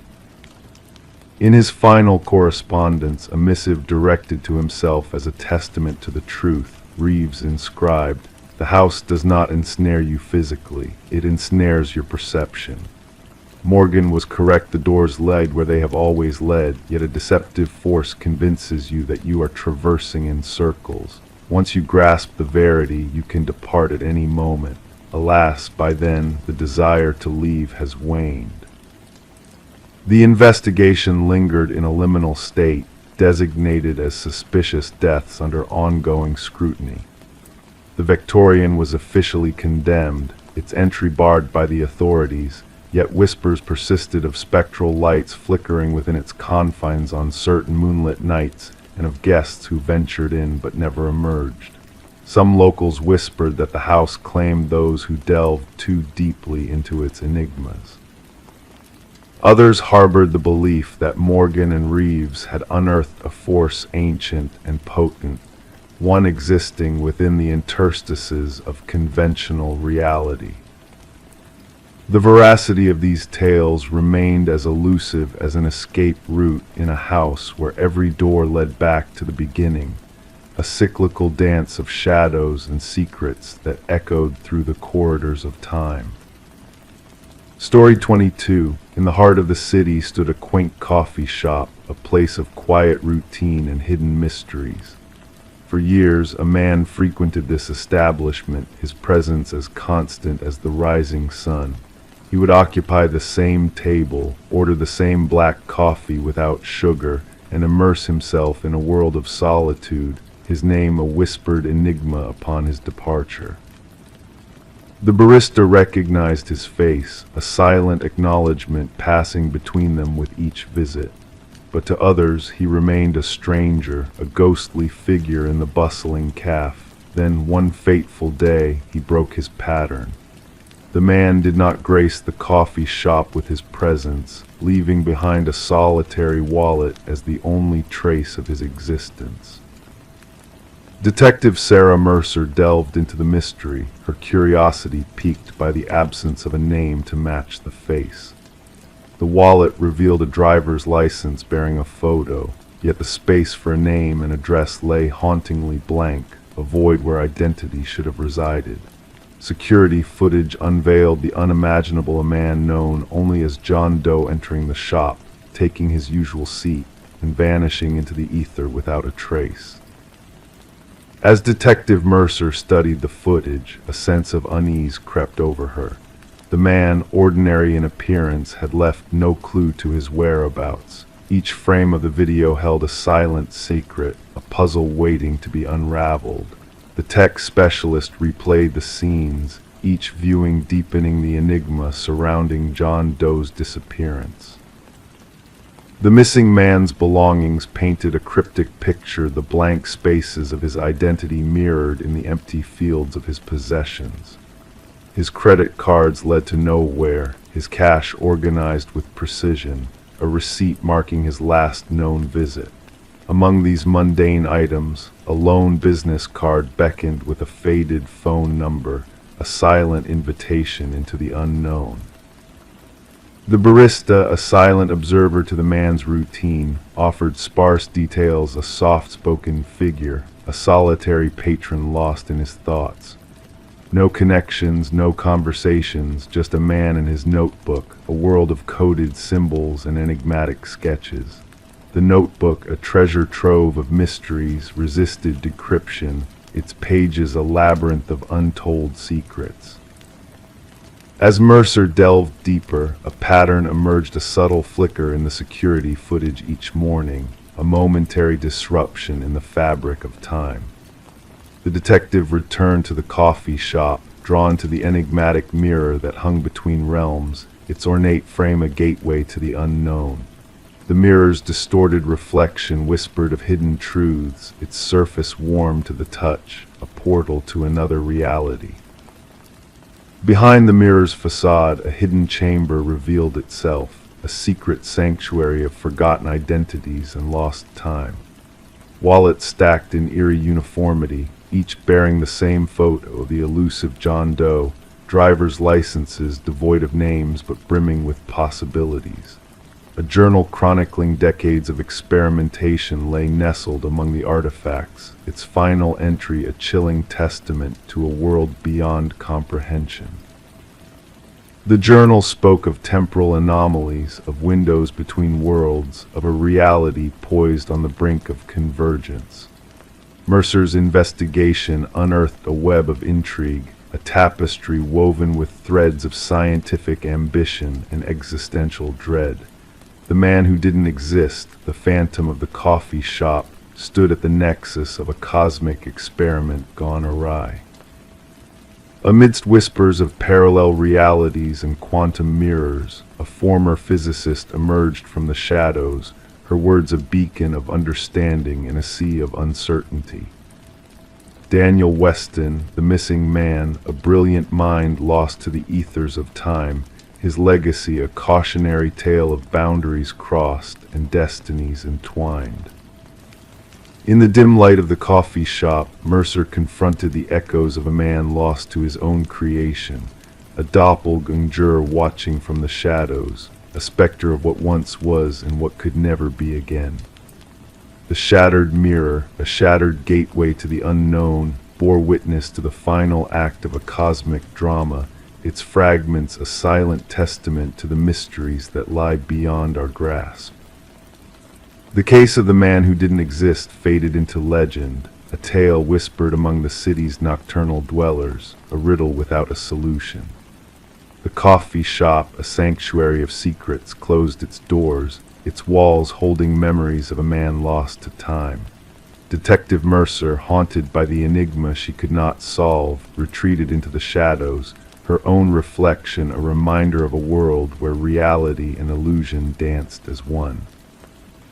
And in the stillness of the night, the echo of a nameless man lingered, a ghostly presence in a world of forgotten dreams. Story 23. The aged apartment held its secrets, pipes groaning, floorboards whispering tales of time gone by, but the new tenant sensed a presence beyond the ordinary. The footsteps echoed from above, a steady rhythm that defied explanation, yet she resided on the highest floor. One fateful night she summoned her courage and tapped the ceiling with a broomstick. The sound ceased, silence draped the space. Then a solitary knock reverberated from within the ceiling. Sarah Coleman chose to keep the mysterious knocking to herself, attributing it to the settling of the building, or perhaps a curious critter exploring the attic's shadows. As the relentless footsteps persisted each night, she adapted, seeking refuge in louder television volumes, donning headphones at bedtime, anything to mask the methodical cadence that traversed her ceiling under the cloak of darkness. Detective Morris's introduction to the apartment came through a maintenance worker's accidental discovery of a concealed crawl space during routine repairs. The worker, fixing a leak outside Sarah's unit, uncovered an uncharted passage hidden behind a removed section of drywall. His flashlight unveiled a makeshift living nook, scattered food remnants, discarded water bottles, a soiled blanket, and a weathered notebook. The building superintendent promptly contacted the authorities. Detective Morris, accompanied by his partner Detective Rivera, encountered the shaken maintenance worker muttering about an enigmatic presence residing within the walls. The notebook chronicled intricate observations of Sarah Coleman, her daily routines, her visitors, her meals, her entertainment choices, even her moments of slumber. The script, once meticulous, devolved into erratic scrawls towards the end, interspersed with cryptic symbols. The subject no longer acknowledges my signals, the final entry lamented. She has chosen to dismiss me. No one dismisses me. Forensic experts combed the crawl space, unearthing fingerprints untraceable in any database. They unveiled a labyrinth of hidden passages woven into the building's structure, some dating back decades. The passages linked to 5 different apartments, culminating in observation points disguised as innocuous fixtures or minor damages, all converging within Sarah Coleman's domain. Interviews with current residents yielded no peculiar accounts, but former tenants painted a different narrative. 3 predecessors of Sarah's spoke of a persistent sense of being watched or hearing inexplicable movements. One tenant had fled after a mere fortnight, their experiences left unspoken for fear of sounding paranoid. The case cracked open with the discovery of microscopic blood traces in one of the hidden spaces. DNA analysis connected the blood to Martin Weaver, a former tenant who had vanished without a trace 4 years prior.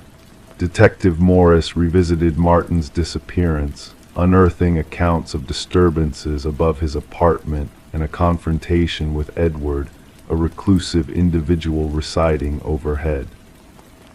Shortly thereafter, Martin disappeared, and Edward vacated his unit, leaving no forwarding details. A pattern emerged as investigators delved into Edward's past: multiple top-floor residences, minimal social connections, abrupt departures. A remote cabin owned by Edward unraveled a chilling mosaic photographs of apartment residents, intricate diagrams of building infrastructure, and journals detailing the maintenance of the habitat. A corkboard served as a macabre centerpiece, adorned with missing persons reports of 6 former tenants from Edward's past abodes. Beneath it, the harsh scars on the floor testified to a grim ritual. Behind the cabin, cadaver dogs led the investigators to freshly disturbed soil, yielding human remains, one grave opening to another in a grim symphony of tragedy. Forensic specialists endeavored to identify the fallen. Detective Morris revisited Sarah's building. While the hidden passages had been sealed, residents reported sporadic sounds lingering. During security upgrades, a cryptic notebook emerged from a crevice in the hallway, signaling a disturbing message. They found my old nest, but not my new one. The contents mirrored the previous notebook, culminating in a chilling blueprint of Sarah's apartment with a newly marked passage and an ominous date. Rushing to evacuate Sarah, the officers were met with an empty abode, a cryptic message etched on the bathroom mirror: "Look up." The ceiling panel above the shower had vanished. The pursuit of Edward, now identified as Edward Mercer, a former construction specialist, continues. His crafty manipulation of building structures birthed a clandestine network of observation points and passages. Thermal scans revealed no current presence within the walls. Sarah Coleman remains missing, her fate intertwined with vanishing acts across state lines. Authorities caution against concealed spaces in apartment complexes, a haunting reminder of those who vanish without a trace. Amidst the echoes of Sarah's apartment, Detective Morris is haunted not by the graves or the journals, but by the phantom footsteps above her in an apartment with no upper neighbor. The haunting rhythm that answered her call. And sometimes, in the solitude of his own dwelling, Detective Morris gazes upward, attuned to the silence, pondering who else may be listening in the shadows of the night. Story 24. The old apartment exuded a sense of history, its walls holding secrets whispered by time itself. The heating system groaned in protest, the pipes rattled like a distant melody, familiar echoes of a bygone era, or so she thought, until that fateful moment when a voice, barely a whisper, drifted through the vents like a ghostly caress. It wasn't the usual background noise of everyday life. It was a beckoning, a calling out to her in the stillness of the night. She hesitated, her heart quickening as she leaned closer to the vent, the chill of the air brushing against her skin. And then, almost teasingly, the voice spoke again, soft and eerie. "I know you're listening." Detective Morgan Shaw stood in the heart of the empty apartment, a shroud of mystery enveloping her as she gazed at the rusted vent cover, forcibly removed from its place. Around her, the forensics team meticulously combed through the scene, capturing every detail with their cameras. Alina Reeves, the missing woman whose fate had led them here, had vanished without a trace until the faint odor had betrayed her whereabouts. And what they discovered within the ventilation system was beyond comprehension. Officer Patel recounted the chilling details from his notes, mentioning Alina's reports of hearing voices through the vents, dismissed by the building management as mere quirks of an aging structure. As Shaw knelt beside the vent, tracing the desperate marks etched into the metal, a realization dawned upon her. These scratches were not made by tools but by frantic hands, clawing from within, a desperate bid for escape. Alina, a beloved kindergarten teacher with a penchant for nurturing life, had succumbed to a paranoia that had gripped her in the days leading to her disappearance. Her sister's trembling voice had recounted Alina's fears of being watched, of voices that spoke to her through the very walls of her sanctuary. Surveying the apartment with newfound insight, Shaw noticed the subtle signs of a presence lingering: a chair positioned beneath the vent, the untouched coffee mug, the bed made with precision. It was as though someone had been there, unseen yet palpably close. The forensic report painted a haunting picture, linking fibers from the vent to Alina's belongings, a foreign fingerprint on the vent cover, and most unsettling, audio recordings from Alina's phone capturing the eerie exchanges between her and an unseen interlocutor.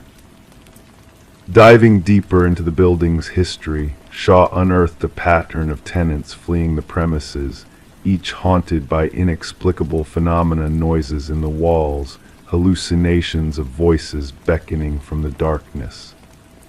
And at the center of it all stood Harold Weber, the unassuming building superintendent with a key to every door.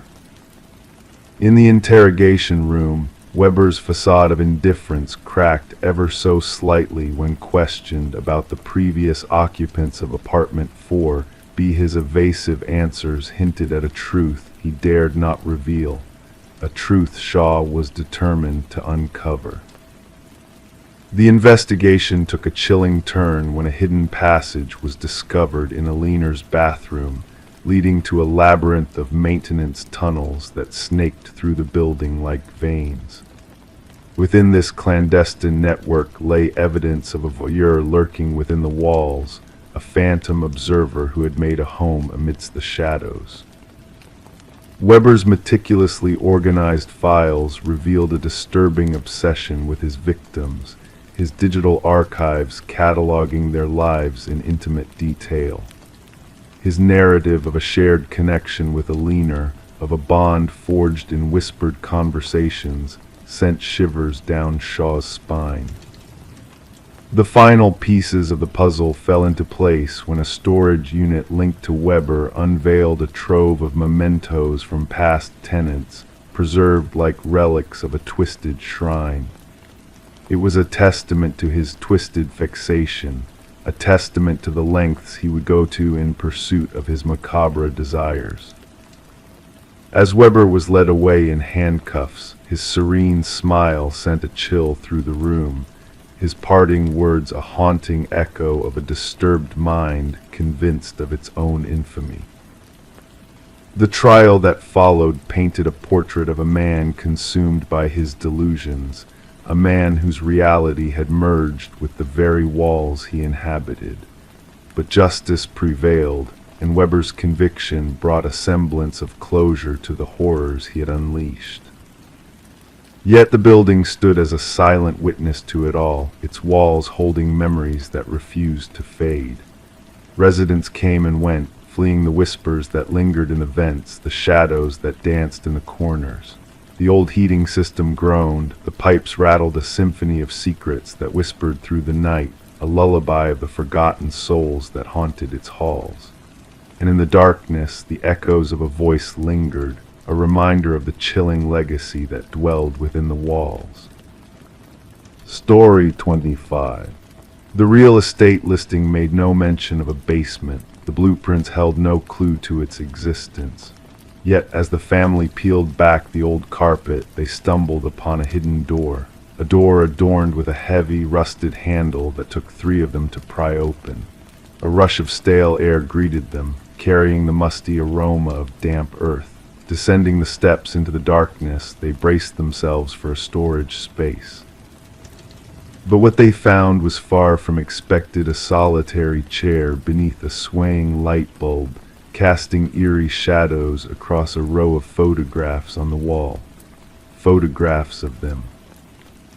The Mercer family had moved into the suburban home in the depths of winter, where the early darkness enveloped the neighborhood in a shroud of mystery.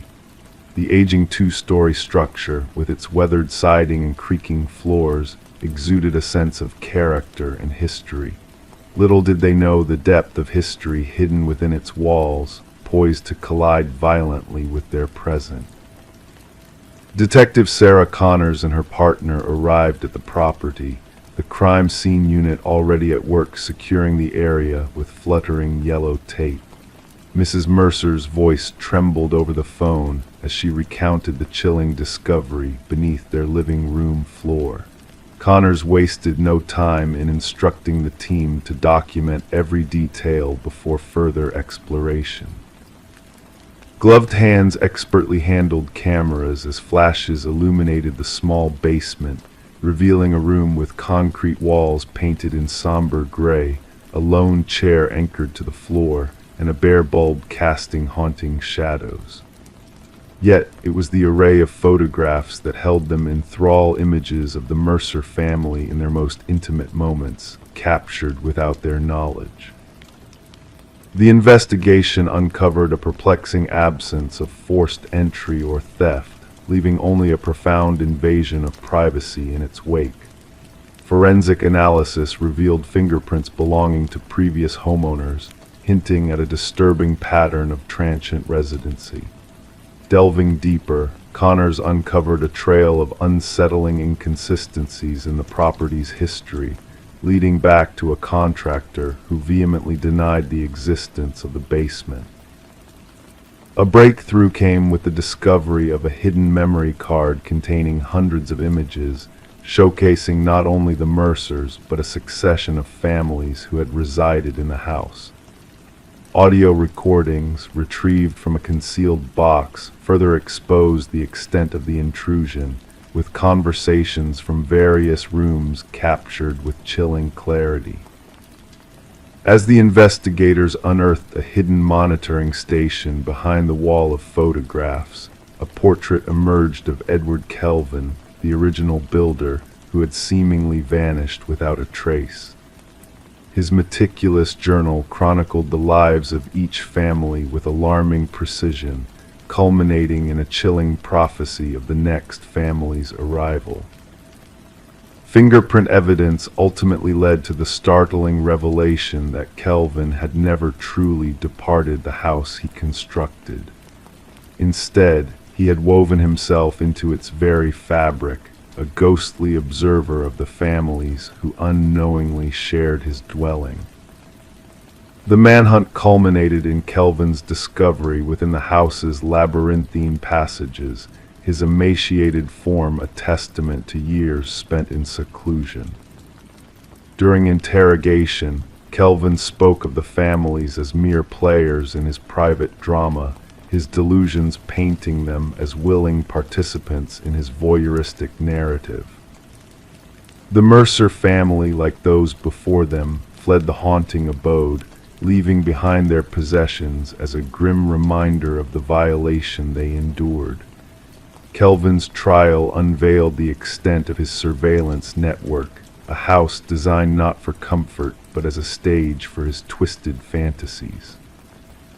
As the property was razed to the ground, the families haunted by their unseen watcher grappled with the unsettling realization that their most intimate moments had been catalogued by a spectral presence lurking within the very walls they called home. In quiet moments they found themselves casting uneasy glances at the fixtures and corners, questioning if they were ever truly alone, or if an unseen presence still lingered, silently bearing witness to their lives. Story 26. Once upon a time, a faint flicker danced across the baby monitor's screen, a subtle disturbance in the usual feed. At first, the mother brushed it off as mere interference, a glitch in the technology. But then a crackling static filled the room and a soft voice whispered through the speakers, "SHHH, go back to sleep." A chill ran down her spine, sending shivers through her very soul. With a racing heart, she hurried to her son's room, dread gnawing at her insides. However, upon reaching the nursery, she found the crib empty, devoid of her precious child. The window remained shut, the door securely locked. The only anomaly was a stuffed rabbit lying on the floor, its dark glass eyes fixated on her, seemingly knowing something she did not. Panic seized her, and she screamed until her voice grew hoarse, the terror consuming her whole being.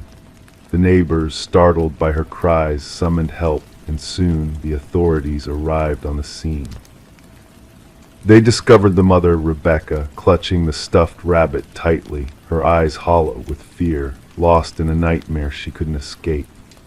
Her infant son, Samuel, had vanished without a trace, leaving behind a void in her heart and a mystery that perplexed even the seasoned investigators. The initial search yielded no clues, no forced entry, no signs of disturbance, only the eerie remnants of that haunting voice on the baby monitor. Suspicions turned towards Rebecca, the grieving mother, especially with her history of seeking help for postpartum depression. Her husband, Daniel, was away on business during the disappearance, adding a layer of complexity to the already tangled web of uncertainties. Whispers floated through the community, casting shadows of doubt upon Rebecca's innocence. But then a glimmer of hope emerged in the form of microscopic fibers found on the nursery windowsill, fibers belonging to a rare climbing rope, hinting at an intruder's unconventional entry into the home. The investigation took a new direction as security footage from neighboring homes revealed a mysterious figure lurking in the shadows, moving with calculated precision. Daniel, upon his return, faced scrutiny as well, with his newfound hobby of rock climbing raising eyebrows. Unusual calluses on his hands, financial discrepancies, and a hidden second family painted a damning portrait. The pieces of the puzzle slowly fell into place, revealing a sinister plan orchestrated by someone close, someone trusted. As the truth unraveled, the baby monitor emerged as a pivotal piece of evidence, its digital footprint leading investigators to a startling revelation. Samuel was found alive in the care of a woman named Elaine, Daniel's first wife. The tangled web of deceit, betrayal, and obsession came to light, exposing the dark motives that drove a mother to steal another's child. In the courtroom, the hushed silence was shattered by the enhanced audio from the baby monitor, capturing not just the whispered words of the night, but also the unmistakable cough of deceit. Daniel and Elaine's fate was sealed, justice served for the innocent child caught in the crossfire of their greed. Rebecca and Samuel sought solace in a new beginning, far away from the shadows of the past. The baby monitor, with its silent vigil, stood as a testament to the truth that lurked in the darkness, a reminder of the resilience that emerged from the depths of despair. And as the night sky embraced them in its soothing embrace, the whispers of the past faded into the gentle lull of sleep, promising a dawn of peace and redemption. Story 27. In the quiet of the night, let me guide you through a tale that will soothe your mind and carry you into a realm of mystery and relaxation. Close your eyes as we embark on this journey together. She hesitated to ascend the stairs, yet the storm's fury had forced her hand. The attic loomed above, a repository of forgotten treasures shrouded in layers of dust and cobwebs. Amidst the shadows, a peculiar sight caught her eye: the silhouette of an old dollhouse, intricately crafted, its miniature furniture meticulously arranged. As she peered closer, a shiver ran down her spine. The figures within were not mere dolls, but tiny replicas, carved with eerie precision to resemble her family, each one placed with uncanny accuracy, mirroring their real-life counterparts downstairs. Except for one striking difference, the figure meant to represent her stood unnervingly close to the attic door. Rebecca Morgan traced her finger along the roof of the dollhouse, feeling the indentation where the tiny wooden figure stood. A wave of unease washed over her, unrelated to the chilly draft whispering through the rafters. This dollhouse had no place in her life. It belonged to a rental property her family had only recently moved into. The unsettling discovery led Rebecca to reach out to law enforcement, their arrival marking the beginning of a perplexing investigation. The family, huddled in fear in the living room, refused to return to the attic, their distress palpable. Detective Sarah Harmon, the lead investigator, initially brushed off their concerns as a prank or figment of imagination. However, the meticulous craftsmanship of the miniature figures left an indelible impression on her. Each detail captured a unique aspect of the family members, from the father's receding hairline to the mother's birthmark. Forensic examination of the dollhouse unveiled fingerprints that did not match those of the family. Further analysis revealed microscopic cameras embedded in the eyes of each figure, connected to a hidden surveillance system beneath the dollhouse. The realization dawned that someone had been observing the Morgan family, studying their every move with chilling precision. The investigation took a sinister turn with the discovery of a concealed basement entrance behind a pantry wall.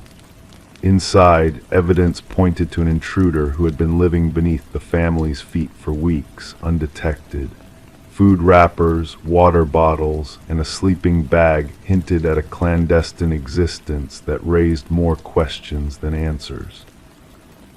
The absence of forced entry puzzled investigators, delving into the history of the property and its previous occupants.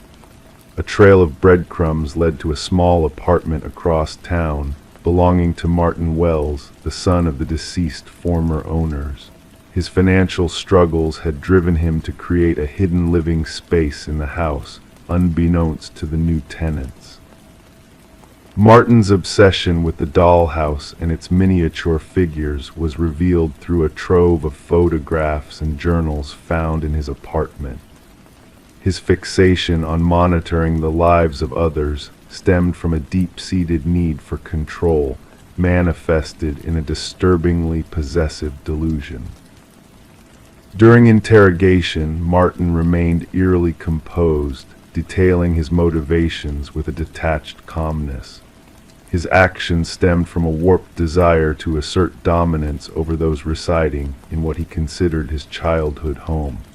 The dollhouse served as a twisted symbol of his authority, a means to impose his will upon unsuspecting tenants.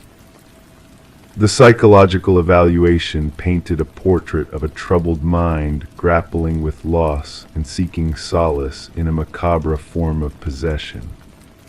Martin's actions transcended mere voyeurism, delving into the realm of psychological manipulation and trespass against the sanctity of home. As the case unfolded, the Morgan family found solace in a new abode, far removed from the haunting memories of their former residence. Yet the specter of surveillance lingered, prompting Rebecca to remain vigilant, haunted by the fear of unseen eyes watching her every move. Martin Wells faced justice for his crimes, the court recognizing the profound violation he had inflicted upon the Morgan family. The sentencing echoed the sentiments of a community shaken by the revelation of a predator lurking in their midst, preying upon the sanctity of home and hearth. Criminologists pondered the depths of Martin's deception, contemplating how long he might have gone unnoticed had it not been for Rebecca's discovery. His elaborate scheme of covert observation spanned multiple properties, each housing a dollhouse mirroring the lives of its unwitting inhabitants. The tale of the dollhouse serves as a cautionary reminder of the fragility of security and the darkness that may lurk within familiar walls. As you drift into slumber, remember that safety lies not only in locked doors and barred windows, but in the vigilance of the heart against unseen threats. Rest now, dear listener, as the night enfolds you in its soothing embrace, shielding you from the shadows that dance at the edge of dreams. May your rest be undisturbed, your mind at peace, for even in the realm of imagination there are truths that defy explanation. Good night and sweet dreams.